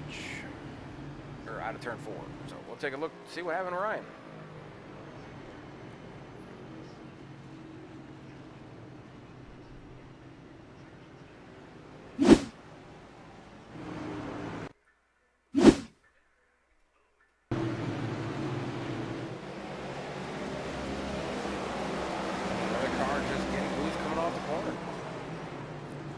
Story of the night with guys getting loose coming off the corner, cannot get the power down, and the back end just comes around on them.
All right, as these guys roll around Martinsville now, waiting for these guys to go green again.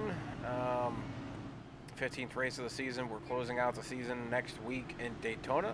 Then we'll have the All-Star race. I believe that's going to be at Daytona or Talladega, one of the two. And then we'll go into the chase. Got 90 laps to go here at Martinsville. The sun has set completely. It is dark and the lights are shining on the track. See who is able to take home tonight's win with 2 races to go. This is your shot to go out and get a win and solidify your place in the points. As I said earlier in the broadcast, this is what the standings currently look like. Blake Henderson out front by a good margin. Matt Boone up into 2nd. Matt Smith 3rd. Wes Fuller 4th. Nate Eastep 5th. All those guys are battling tonight. Gary Donaldson also right there in 6th. Andrew Santiago, Alistair Kirk out of the race. Bryce Boyer in the race. Had a few mishaps. Corey Kobe in the race as well. Has had a few little mishaps, but he is sitting, I believe, right around 8th place. Alfred Denny out of the race, 72 laps down. He's right on that cut line. Dylan McDonald not in the race tonight. John Gunkins is in the race, but he is leading the race. Matt Steven not in the race tonight as well, sitting 14th. Ryan Moutre had some issues tonight, and Chad Swasper sitting 2nd. So good night for the guys battling it out here.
Back racing at Martinsville, we're 115 laps in this race. John Goonkun's out front, led a few laps tonight, followed closely by Shad Wadsworth, who's being chased down by the one car, Bryce Boyer, who's been up front and to the back, and back up to the front, and is trying to stay up front for a little while. Wes Fuller is sitting fourth. If Mama Fuller's still out there watching, her son's up to fourth place, up 6 positions from a start position. So going to be a good night for Wes if he can finish out there. We'll see if he's able to make it to the end of the race. Still there. Gary Donaldson out with the pole tonight, out to top 5 right now. Zachary Aperson up to 6th after helping Nate Eastep get up off the curb there. Ryan Moutre up to 9th, Corey Cope 10th, and we got a caution.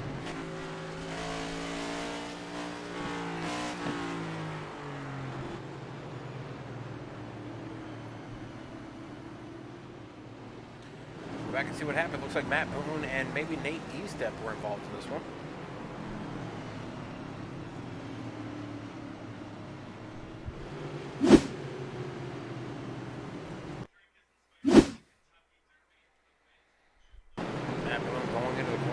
Does he get loose on his own? And he slides it through the corner.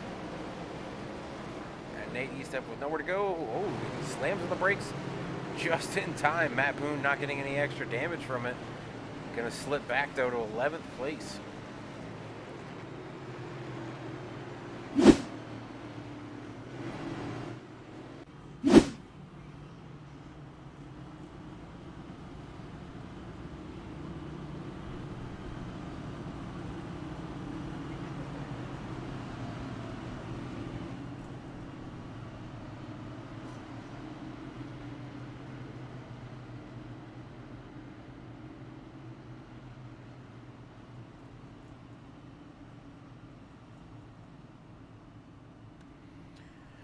All right, let's go back to a commercial break, and we'll be right back for these guys to go green again.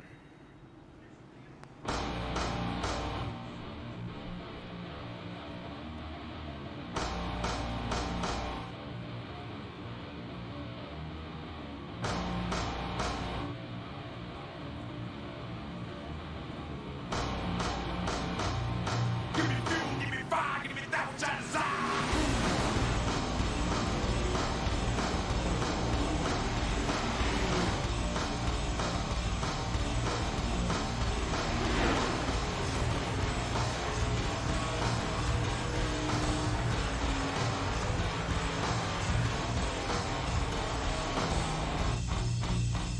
Give me fuel, give me fire, give me that which I desire.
Give me fuel, give me fire, give me that which I desire.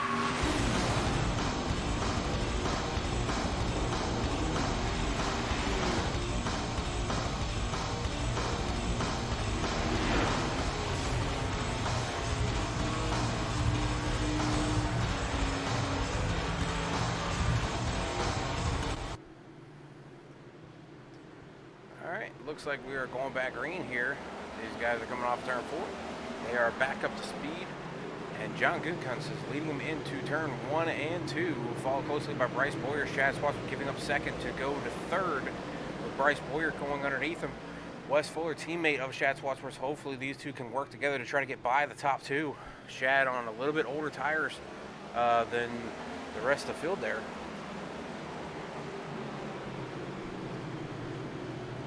Wes Fuller working to the outside, trying to get around Blake Henderson working to the inside of Wes Fuller, trying to get it by him. So fourth and fifth are flip-flopping back there.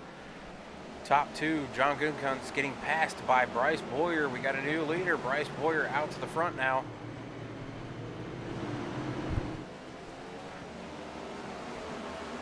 Alistair Kirk stated earlier in the chat that he was expecting Bryce to win his first race at some point here, and I definitely agree with him. Ooh, John Goodkunt's getting loose coming off of turn 4. We got a caution coming out. Looks like Blake Henderson might have gotten loose too.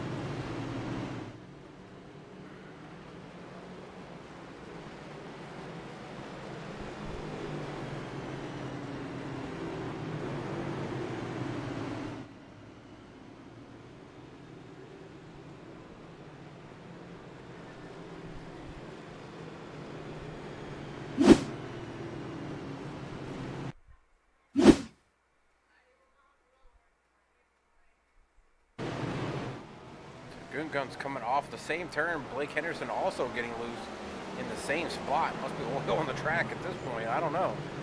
Everybody's getting loose coming off of turn 4, so they might have to check the track on that one.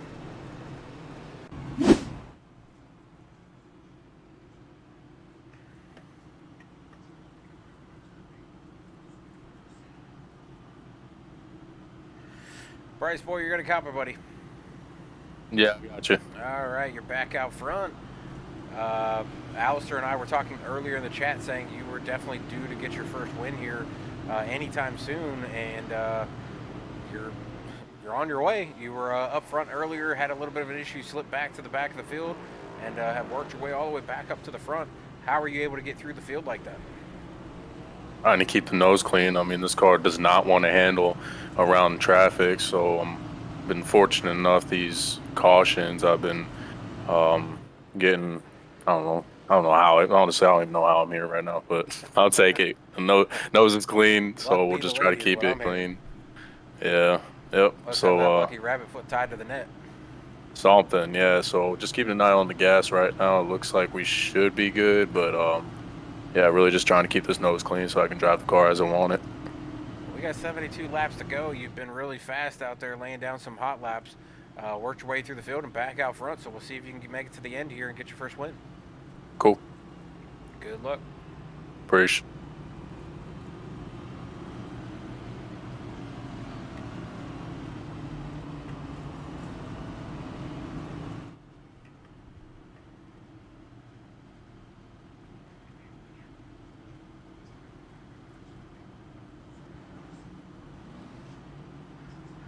Shad, you got a copy? This is Swats for the booth. Yeah, I got you. How's it going out there? Looks like you're dodging cars left and right. You're up in second place, needing a good finish tonight and next week at Daytona to try to make it up into this top 12. You got guys dropping like flies and guys not making it to races. You got a real shot here if you continue to do what you're doing. Nah, it's over. That first stage getting screwed over because I missed the choose line by 6 inches talking to you. No stage points, only one stage point, and then none in second stage. When John, who I'm chasing, got stage points, yeah, there's no chance. I don't know. You got Dylan out, Alistair out, Alfred Denny's Yeah, out. yeah, but John, I mean, I'm 100 points behind Alistair. There's no way. Yeah, John, he's the guy I need to chase. He was 52 up on me. I needed to gain at least half of that this race. It ain't gonna happen. Well, Dylan's 12th right now, and he's missing both the next 2 weeks. So Alfred Denny also out tonight. So I don't know. I think you still got a shot, but I'll send you back down. Good luck with the rest of the race. Yep.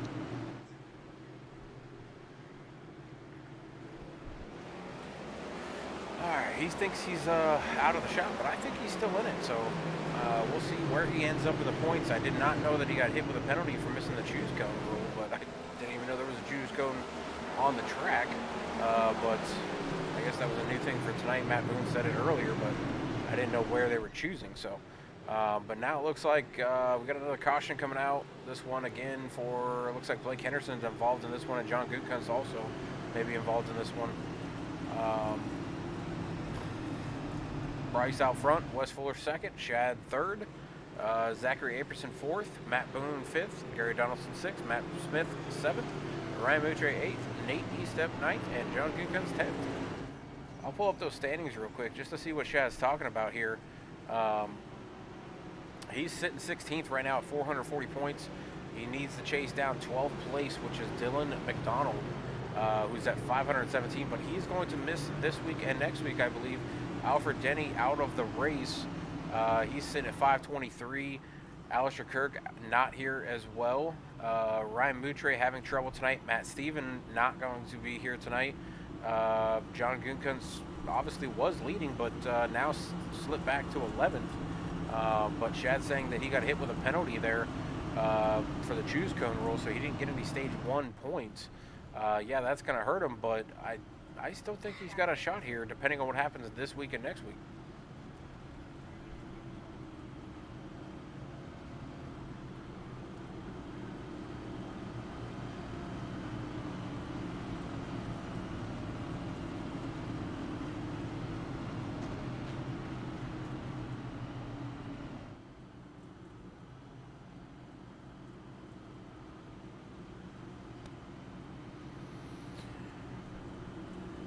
We got 66 laps to go. We'll see if these guys can make it. Most of them should be able to make it fuel-wise. Tires will be getting a little bit tricky with some of the guys out front on 60 to 65 lap old tires. Then you got Matt Boone sitting back there in 5th on 33 lap old tires. And then the rest of the field's kind of scattered on different choices for pit strategies. But I would definitely say they probably have enough fuel. Tires is probably going to be the issue, so we'll see who's able to hang on to some rubber on their tires to get through this field towards the end of the race. I don't know if it's possible for maybe Matt Boone back in about 5th on about half the amount of tire that everybody else has. He might be able to move through the field if he can make the passes in the right spots, or like he said earlier, he was able to make 3 or 4 passes on the restart, so we'll see if he's able to do that again. Choose cone rule coming up.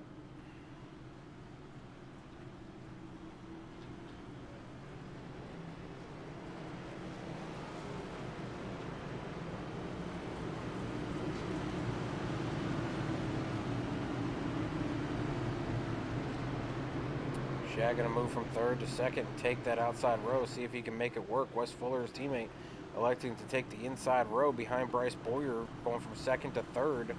Now 4th is going to be Zachary Aperson, and 5th is going to be Gary Donaldson.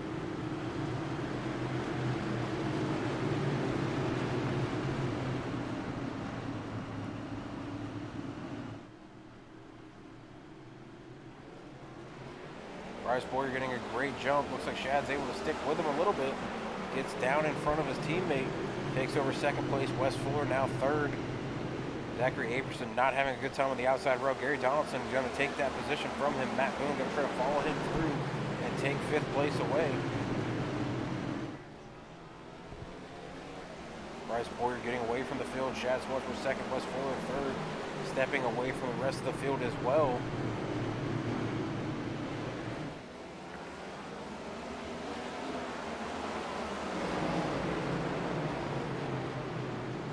Matt Boone taking over 5th place from Zachary Aperson. Move Matt Boone back into the top 5.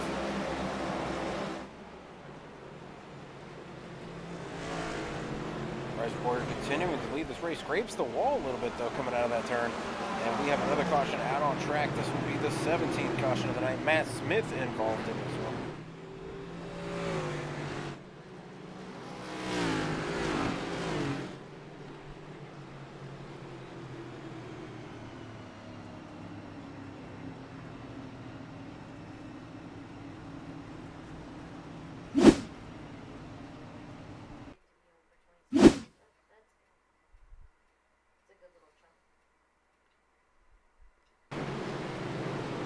Matt Smith there on the outside of Ryan Moutre as he comes through 3 and 4. We'll see what happens to him here.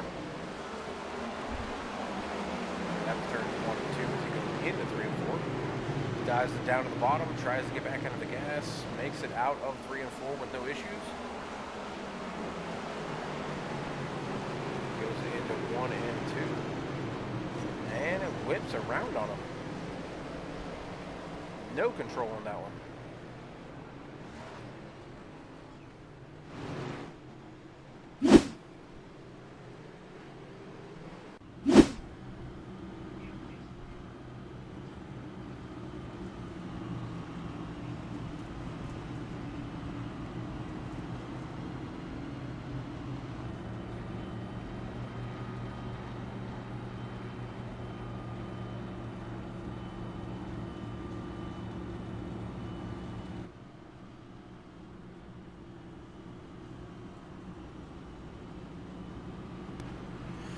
going to take it to a commercial break here. We'll go side by side.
Back live from Martinsville Speedway. We are running around this track with right around 52 laps to go. We're 149 laps into 200 laps. Bryce Boyer out front being chased by Shad Swansworth, who's being chased by his teammate.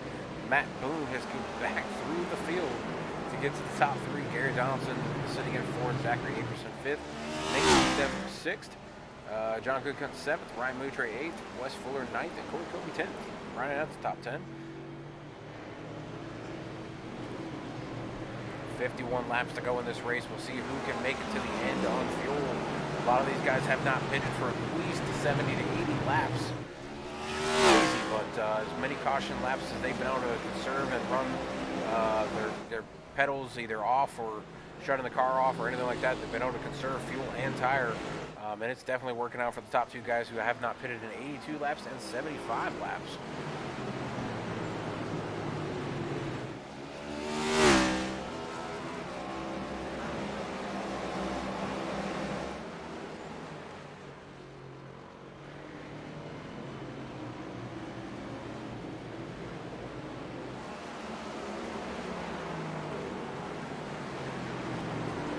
Bryce Boyer circling this track, trying to get his first win. Great track to get a first win at. Martinsville is a tough track to drive. I myself cannot drive this track. I can't figure out how to break into the corner, roll through like they are, and get the power to the tire. Some guys have had issues tonight with going through the corners, trying to get the power to the tire. It's a little too early and spinning that car around, but Bryce Boyer has figured it out. He had an accident early on in the race, slipped back to the back of the field, and has worked his way all the way back to the lead. You can see those brake calipers just glowing as they go around the corners. Brakes are a little bigger on these next-gen cars, so I thought that would give them a little bit of extra braking to go in the corners. When we talked to Nate Eastep earlier, and he was having issues with braking into the corner. So not really sure what that's about, but we'll see who's going to come out on top tonight. Bryce Boyer, like I said, trying to get his first win.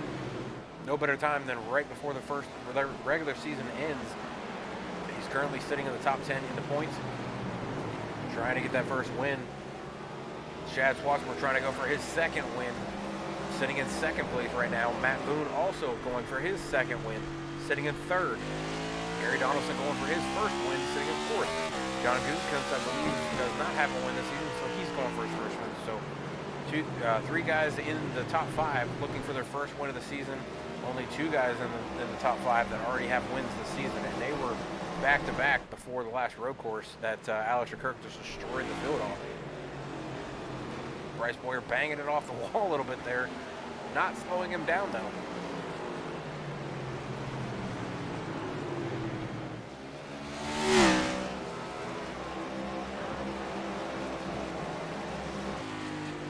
Laps are ticking off fast when they're under green. We're down to 43 laps to go.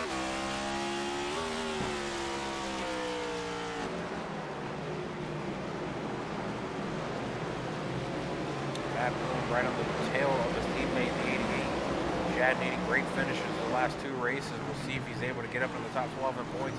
He's missed several races this season due to work schedule and just needs some good finishes here towards the end. He's done really well the last couple of weeks. We'll see if he's able to grab a couple more spots, or a couple more spots in the points, and see where he ends up next week at the end of the race.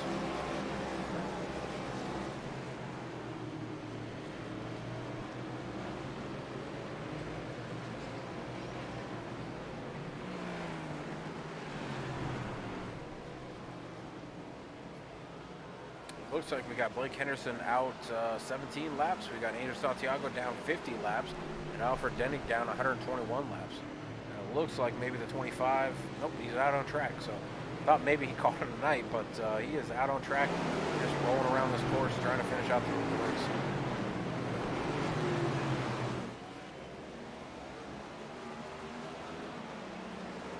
If you got somebody you're rooting for, please let me know, and I'll pull them up on the screen.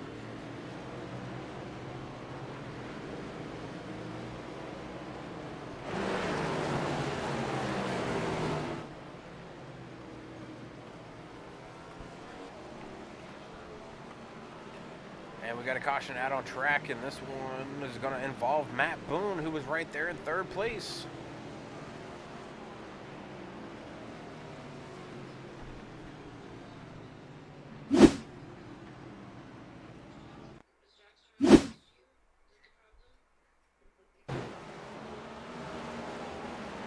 Matt Boone dives it down to the corner, chasing his teammate. Does he get loose on his own?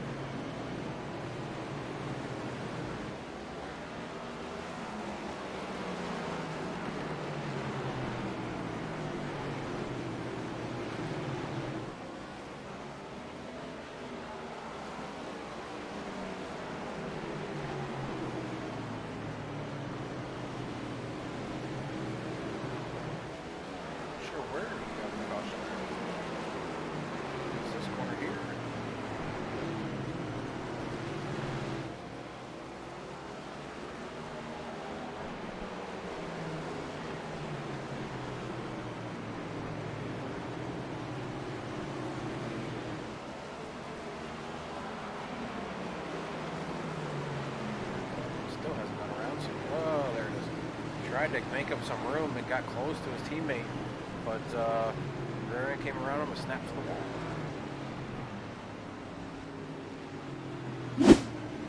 Looks like we're going to have a new leader out there. Chad Schwartz, we're taking over the lead as the leader has come down pit road.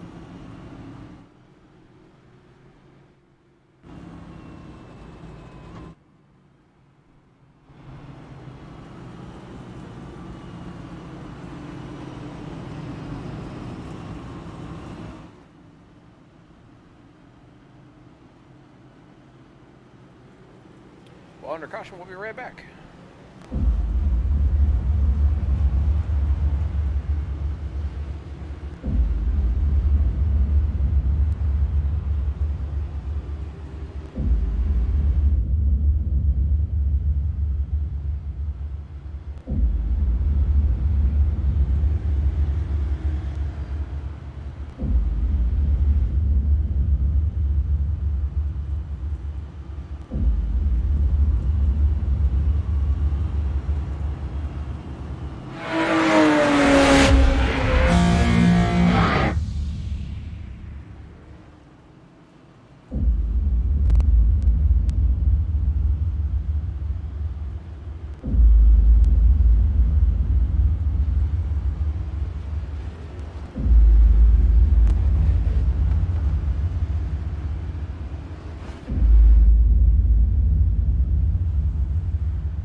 back live at Martinsville Speedway for the Titletown 150 or 200. Sorry, back under caution.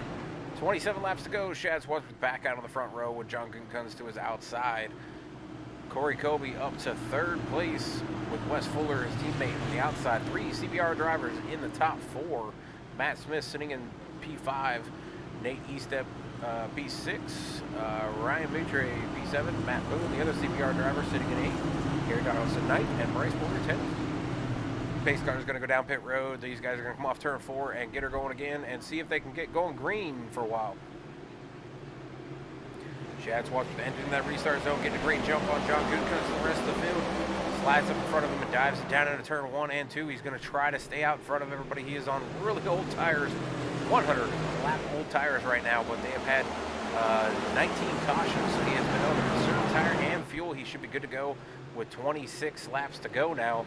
If he continues to stay out front with cautions, this should be another win for Chad Wadsworth, which pushes him towards closer to that top 12 to make it to the chase. He needs pretty much a miracle, in his words, to get there, or he said it was pretty much over. But I think he's still within the grasp with multiple guys missing races now. He still has a shot here. So back out front, John Gunkins trying to chase him down. The 2 CBR teammates chasing their own teammate. Wes Fuller and Kurt Kobe sitting in the top 4. And we have another caution out of track. Matt Smith has gone around on the front stretch. Turn 4 has been the trickiest turn for all of these guys so far tonight. It seems like every time one of them comes out of there and tries to get into the gas just a little too early, his car snaps around on him. So we'll see if we can get going green again. I'll go see if I can find what happened to Matt Smith.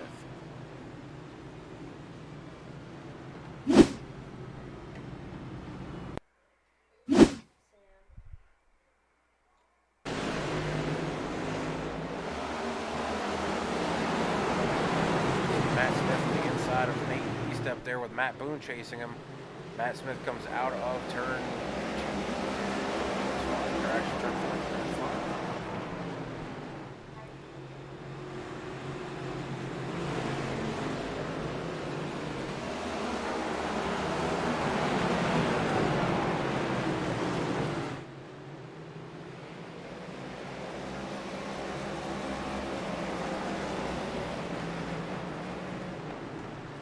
All right, Matt Smith goes around right there out of turn 4. Trying to get going again here. Got 22 laps to go. We'll see if these guys can make it to the end of the green.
Guys are on 1 to green as they go through the backstretch. They're going to come through 3 and 4, and Chaz Watts are going to be the lead car again with John Gunkins to his outside. Corey Kobe right behind his teammate Chad Swartzman, who's going to have the jump. I'm sure they'll be communicating with also Wes Fuller, who's in 4th to the outside of Corey Kobe. 3 teammates in the top 5 with Matt Boone also right there in 7th place. So top 7 full of CBR drivers. Shad getting a great jump again. Leads them down into turn 1. Can they make it through turn 1 without having any issues? Looks like they get through clear through 1 and 2. Can they do it through 3 and 4? 18 laps to go, and we got a caution coming out on track.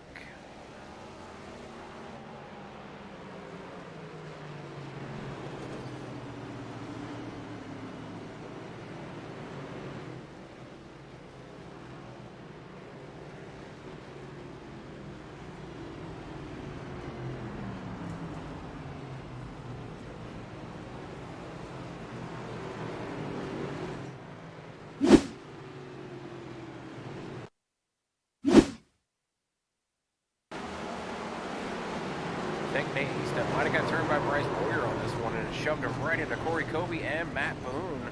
And Ryan Moutre also gets a little bit of damage from this as well. So Bryce Boyer giving Nate Eastep a little bit of a shove through the corner, and it took out 3 or 4 guys there. But Chad Swartzman's loving what he's seeing behind him. He would prefer him just to keep cautioning this race until he can get this win. Bryce Boyer pulling over. Looks like he's getting hit with a penalty for the push of Nate Eastep into the corner.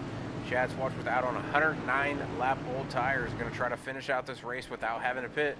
He should have enough fuel. Can he have enough tire left over to defend the position from John Gutekunst and a teammate, Wes Fuller?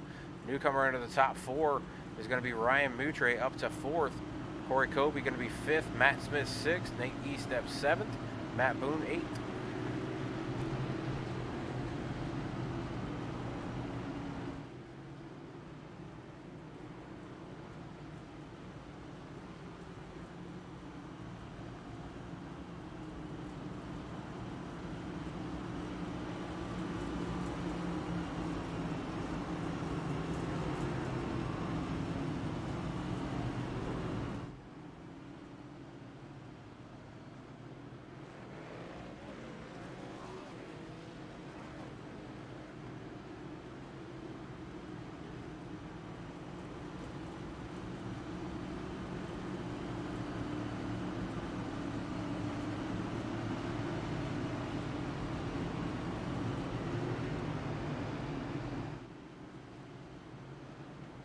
Alright, coming to 15 to go. We're now down to 14 to go as they're going to come through the backstretch and knock off another lap, I believe, before they go 1 to green. Chad Swartzman trying to get his 2nd win of the season. He needs the win to move up in closer to the top 12 to make the chase. He has missed a handful of races this season. He's trying to make the chase. He's sitting at 15th right now. He's sitting about 140 points back from sitting in 12th, but there are a lot of guys in the bottom half of the top 12 that have continued to miss races, and they are dropping further and further down this list. Chad and John Gutekunst are both fighting to get to the top 12.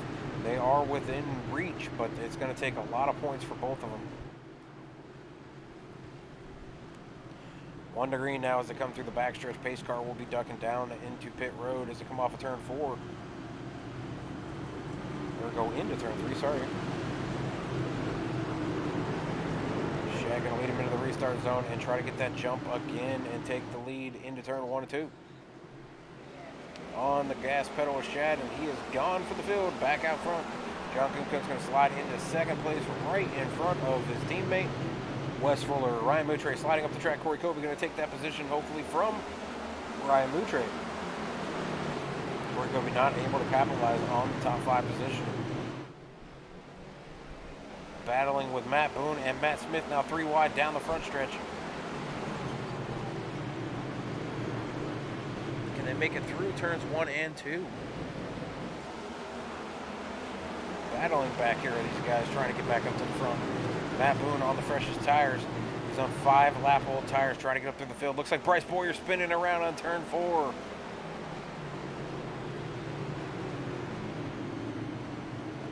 That is going to collect the 41 and 25.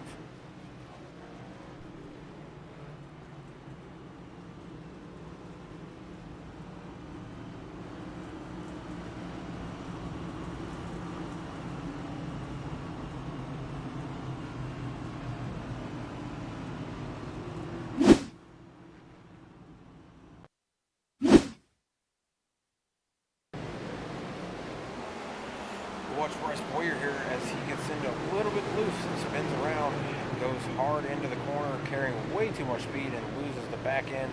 Slides it out right in front of Nate Eastep and Corey Covey, both of them able to avoid it, but Blake Henderson and Zach Aperson not able to avoid Bryce Boyer, getting some damage from that one. That'll put us underneath our 22nd caution of the night. It's going to be right around 7 to go when we go green again. Chad Swatsford still out front.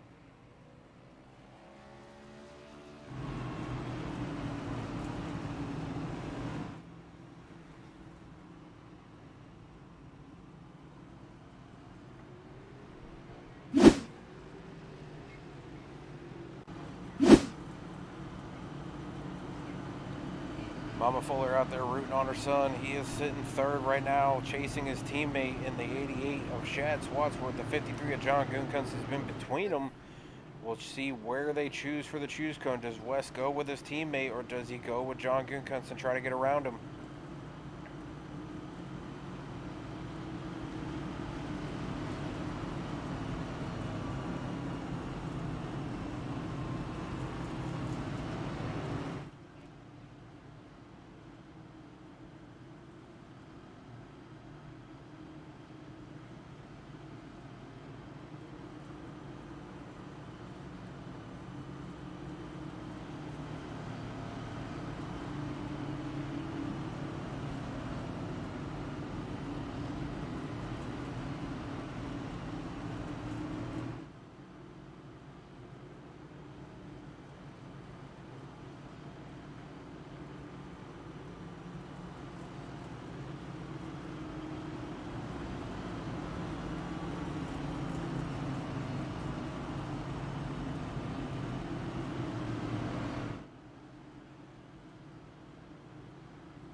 Going to be 5 to go when they come across the finish line here. Shad Swatsworth still out front, trying to cap off his second win of the season at Martinsville, second to last race of the season. Needing a great finish here to get himself a little closer. So does the 53. So this is going to get a little, maybe a little edgy between these two, trying to get that win. Shad gets into the corner out in front of John. Does John give him a bump at all? But he's got to worry about 5 of Wes Fuller, teammate of the 88, and also Matt Boone on fresh tires. Coming up through the field is now up to 4th. And he is in a hurry to get back up to the front. Almost lost the front end there. Able to save it, but he's going to maybe lose his position to Matt Smith in the 29. Shad trying to get away from John Gunkins right now, but John is coming in a hurry right onto the back bumper of Shad. Shad can't afford any mistakes here. He's got to just stay clean, stay consistent, and he is hitting every lap possible. 2 laps to go. 3 laps, sorry. 3 laps to go. Shad's still out front. John Gunkins right there within striking distance. Will he give him the bump before they get to the end of the race here? Shad out front, 2 laps down. Oh, and a caution comes out with Matt Boone spinning off of turn 4. And Matt Smith spinning underneath the caution laps out of turn 2. Shad needed 1 more lap to go around before he had clinched his 2nd win of the season. Now we're going to have a green-white checkered as we get to the end of this race.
normally bring up one of the drivers right now, but I'm afraid they got their hands full with these next-gen cars. I don't want to throw any of them off any kind of concentration to finish out this race.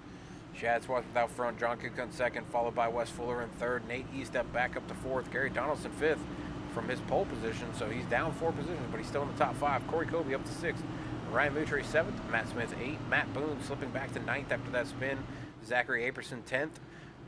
Bryce Boyer 11th. Blake Henderson 12th. Andrew Santiago 13th. Alfred Denny 14th.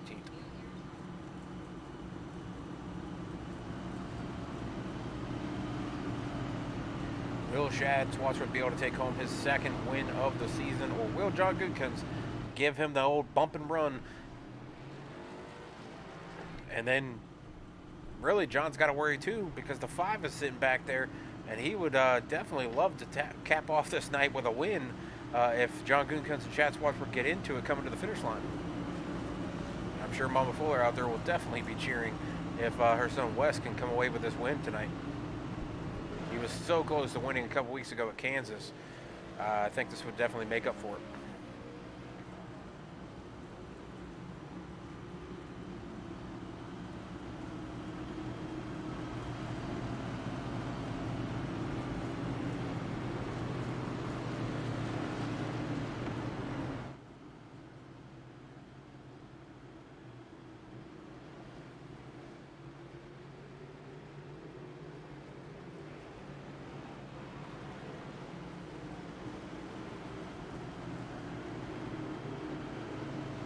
One to green now as they come through turn 1 and 2.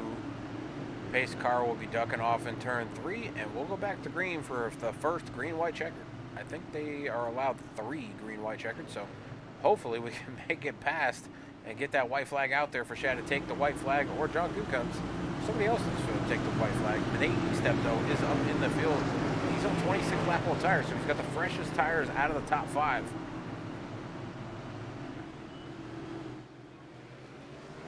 Going back green, Shad gets up through the gears faster than John Goodkins, goes into turn 1, down to the bottom. Can he make it out of turn 1? Wes Fuller underneath John Goodkins right now, trying to get through. John Goodkins giving a little love tap to Shad as he comes out of the corner.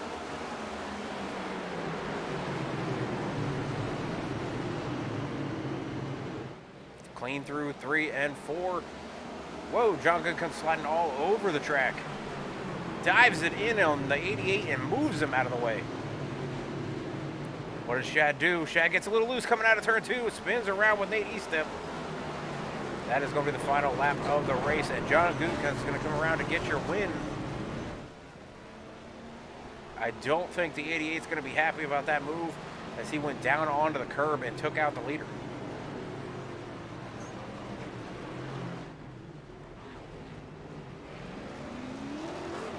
Let's go take a look at this last lap pass.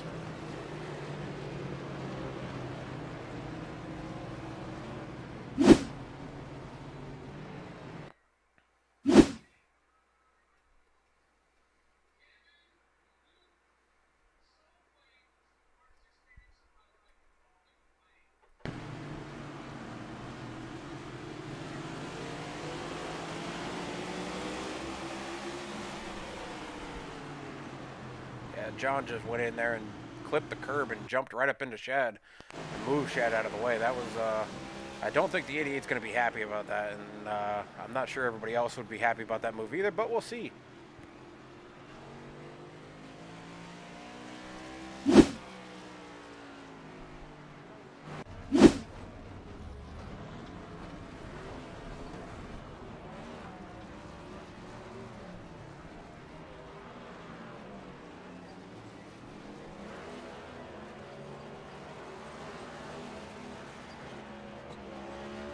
Come right back and interview the top 3 after this break.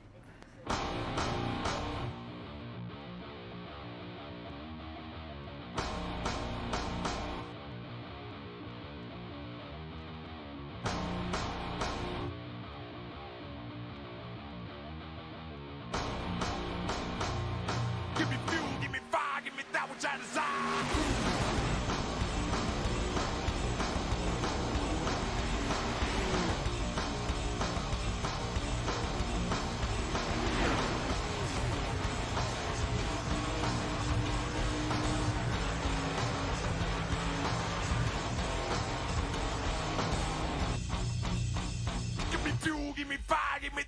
desire.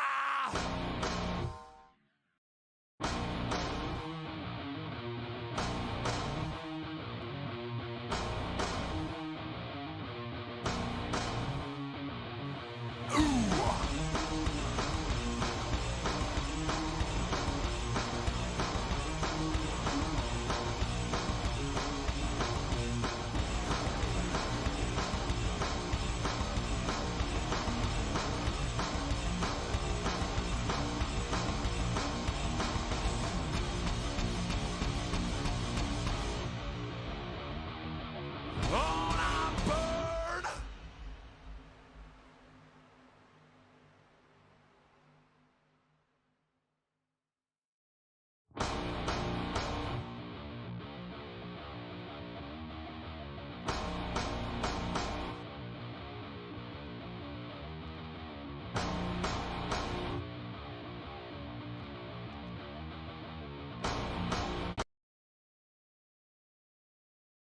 All right, we're back here for the finish with KS Gaming broadcasting for Burnout Lane. Top 3 is going to be in the booth. First off is the winner, John Gungunson, the 53. John, you got a copy, buddy?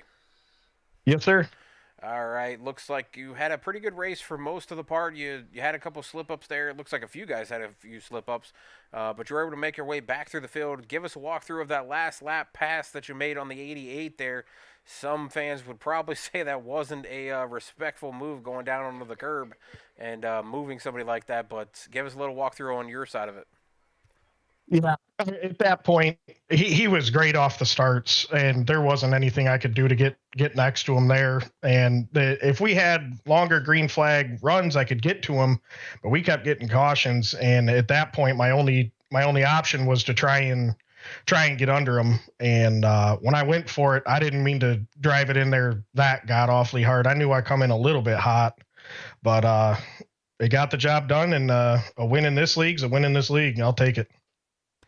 Yeah, I mean, most people would say, the bump and run, that's Martinsville. Short track racing is, my hated driver of Joey Logano always said before, and Denny Hamlin said it a couple times. But, the bump and run's one thing, but I know you said you didn't mean to get in there that hot, but, a win's a win. But, I mean, how would you have felt if somebody would have done it to you, I guess, is how I want to ask. Oh, no, I fully expect one back. There's not going to be any crying on my end when I get it back. I fully expect it, and that is what it is. If you're gonna race and give somebody a bump, I haven't watched the replay in the car. It didn't feel that insane, but I hear that it might have been quite a bit aggressive from some people, and then other people say it wasn't so bad. But regardless, I expect one back, and I'm fully deserving of one. Well, you bring home the win tonight. You're right on the cusp of the cut line. You needed some good runs here along with Shad as well. So you two fighting for that spot with the guys missing races. You both kind of have a shot or had a shot to get into the top 12. You got the win tonight. You led some laps, so you're going to be able to get closer and closer to that 12 spot. With Dylan McDonald missing, Alfred Denny have a bad race. Alistair Kirk not here tonight as well. There's definitely some room there for you to jump up with Matt Steven also missing. So there's definitely some room, and I think you might have closed that gap for sure. And we got one race to go. It's Daytona. Normally, just like a short track, I would say it's a flip of a coin on whether or not you end that race with a full car or not, or even be able to finish the race. So going into the final race of the season, what is going to be your expectations going to Daytona? Win. Absolutely win. Try and qualify good and run up front, and hopefully we've lost a couple teammates due to work schedule changes and whatnot. So hopefully I can find somebody that wants to draft, and we can push her to another W before the playoffs start. All right. Well, congrats on the win, and any shout-outs for you? Yes. As always, thanks to the old lady upstairs for letting me do this and taking care of our kids while I'm down here playing. And I got to thank Girotech, Fort Worth Screen Printing, Goose Graphics, IRLC, iRacing League Calculator, Pro Cup Racing Experience, Woodard Automotive, Oot Renovations, and Circle B Diecast. Make sure you guys head on over there and use promo code 1776 Motorsports for a discount at checkout. We definitely will check out that stuff. But, yeah, congratulations on the win. See how close you get to 12th place after the points come out this week. One race to go. We'll see if you make it in. Thank you, sir. All right, we're going to pull up second place finisher Wes Fuller. Mama Fuller out there loving that her son came home second place. Wes, you got a copy? Yes, sir, I do. All right, your mom out there cheering for you, saying congratulations, way to go. She was in and out of the chat all night, rooting for you. So I'm sure she's going to be happy about you coming home second place.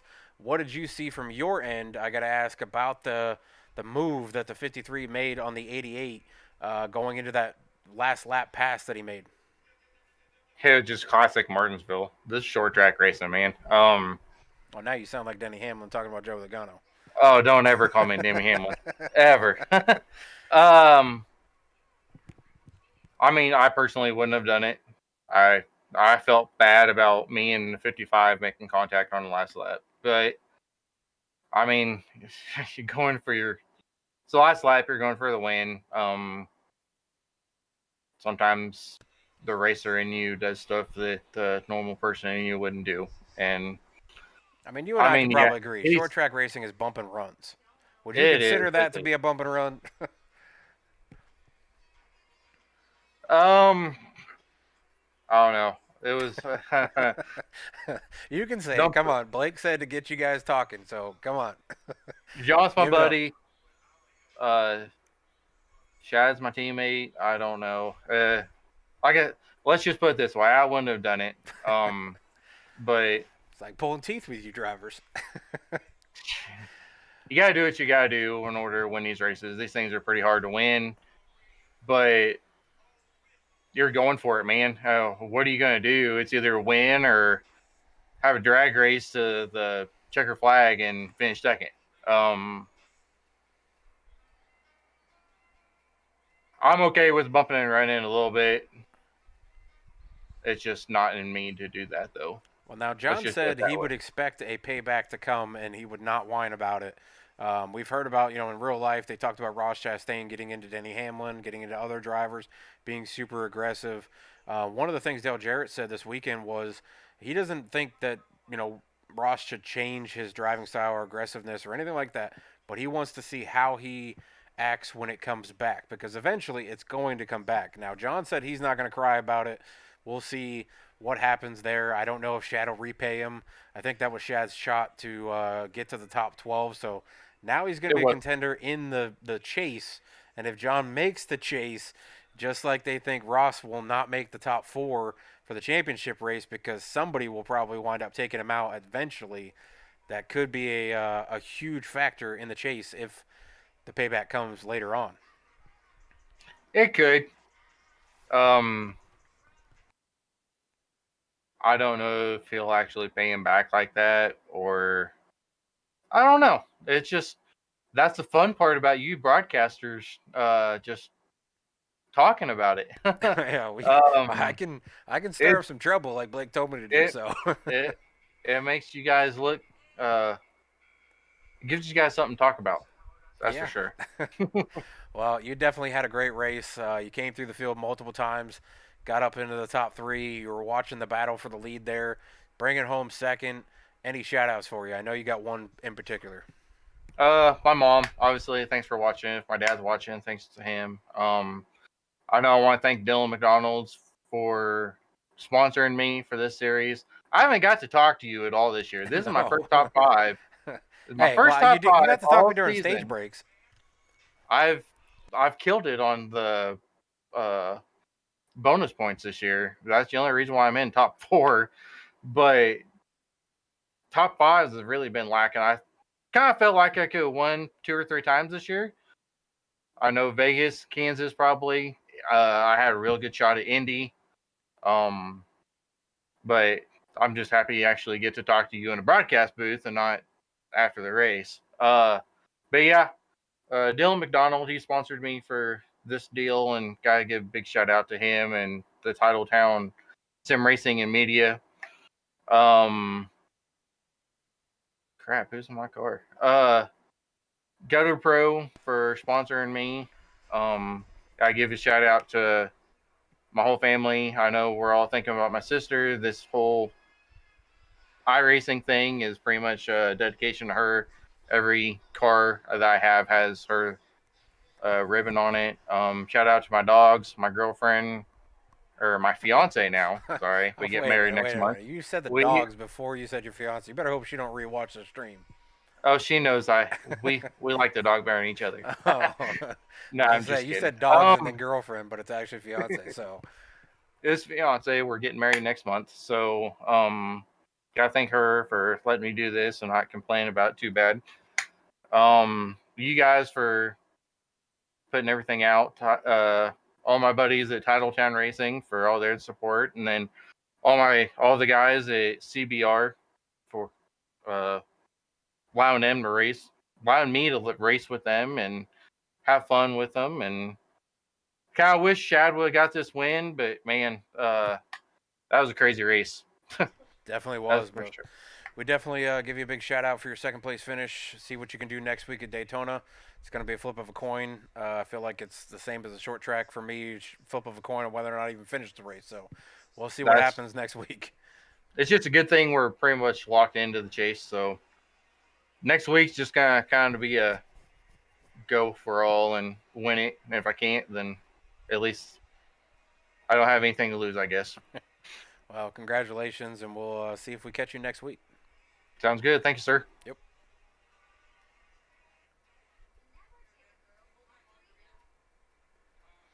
All right, we're gonna bring up third place finisher, the tonight's pole sitter, Gary Donaldson in the 22. Gary, you get a copy, buddy. Yeah, I got you guys. All right, you bring home the third tonight. You got the pole tonight. You rode around in the top five pretty much most of the night here. There's a lot of issues on track. I've asked the top two, obviously, about the last lap pass. What did you see from your angle of that last lap pass? My angle of it, I saw the first and second place. They were just going into one and two. Looks like they were side by side. And then coming out of two, I was worried about because I was sitting in fifth at that point. I saw the cars in front of me, and then I just saw that I needed to make a quick decision and split the Red Seas on the backstretch because two cars started spinning.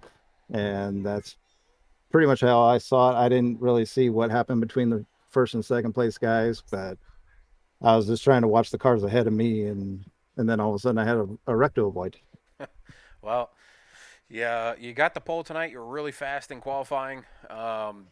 You said you were looking to stay pretty consistent throughout the night. You stayed pretty consistent. I didn't see you a whole lot spinning around like everybody else seemed to be spinning around turn four. I think NASCAR or iRacing needs to check out turn four for some ice or some oil or something because it seemed to be everybody sliding out of turn four.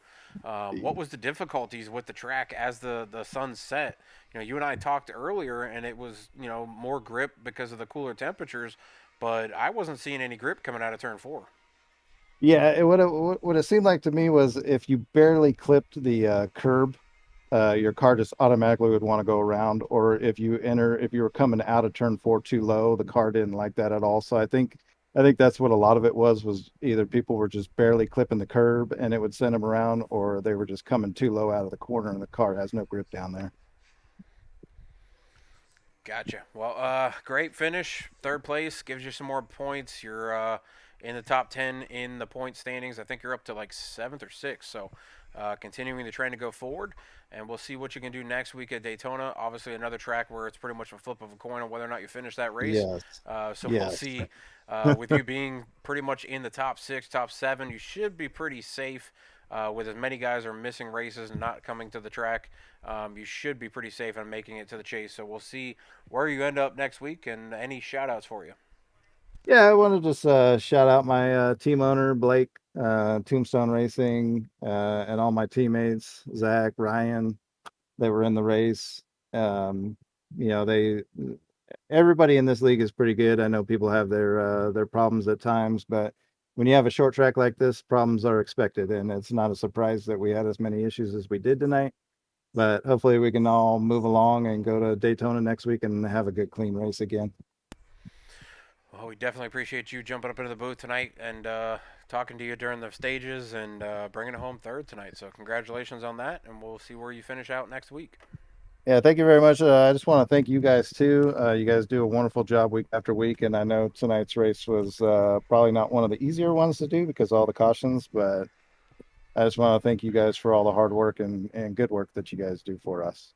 Well, I definitely appreciate that. It's hard to talk to yourself for 2.5 hours, so Yeah. But I you especially guys yeah. gave me some stuff to talk about with 23 cautions tonight. So Yeah. definitely got a little stagnant with the cautions, but hey, it's short track racing, as they always say. So we'll Yeah. see what Yeah. happens next So, week at Daytona.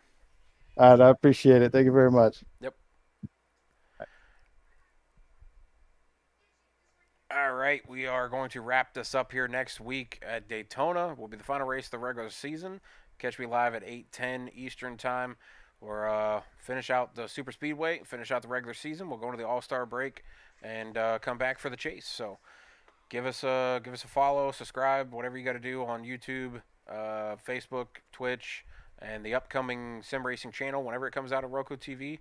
Played the commercial a couple times tonight, so check that out whenever it comes out. We'll be putting out all the information on Twitter, Facebook, Twitch, YouTube, all the different channels to put it out there. So catch us then, and I'll catch you guys next week.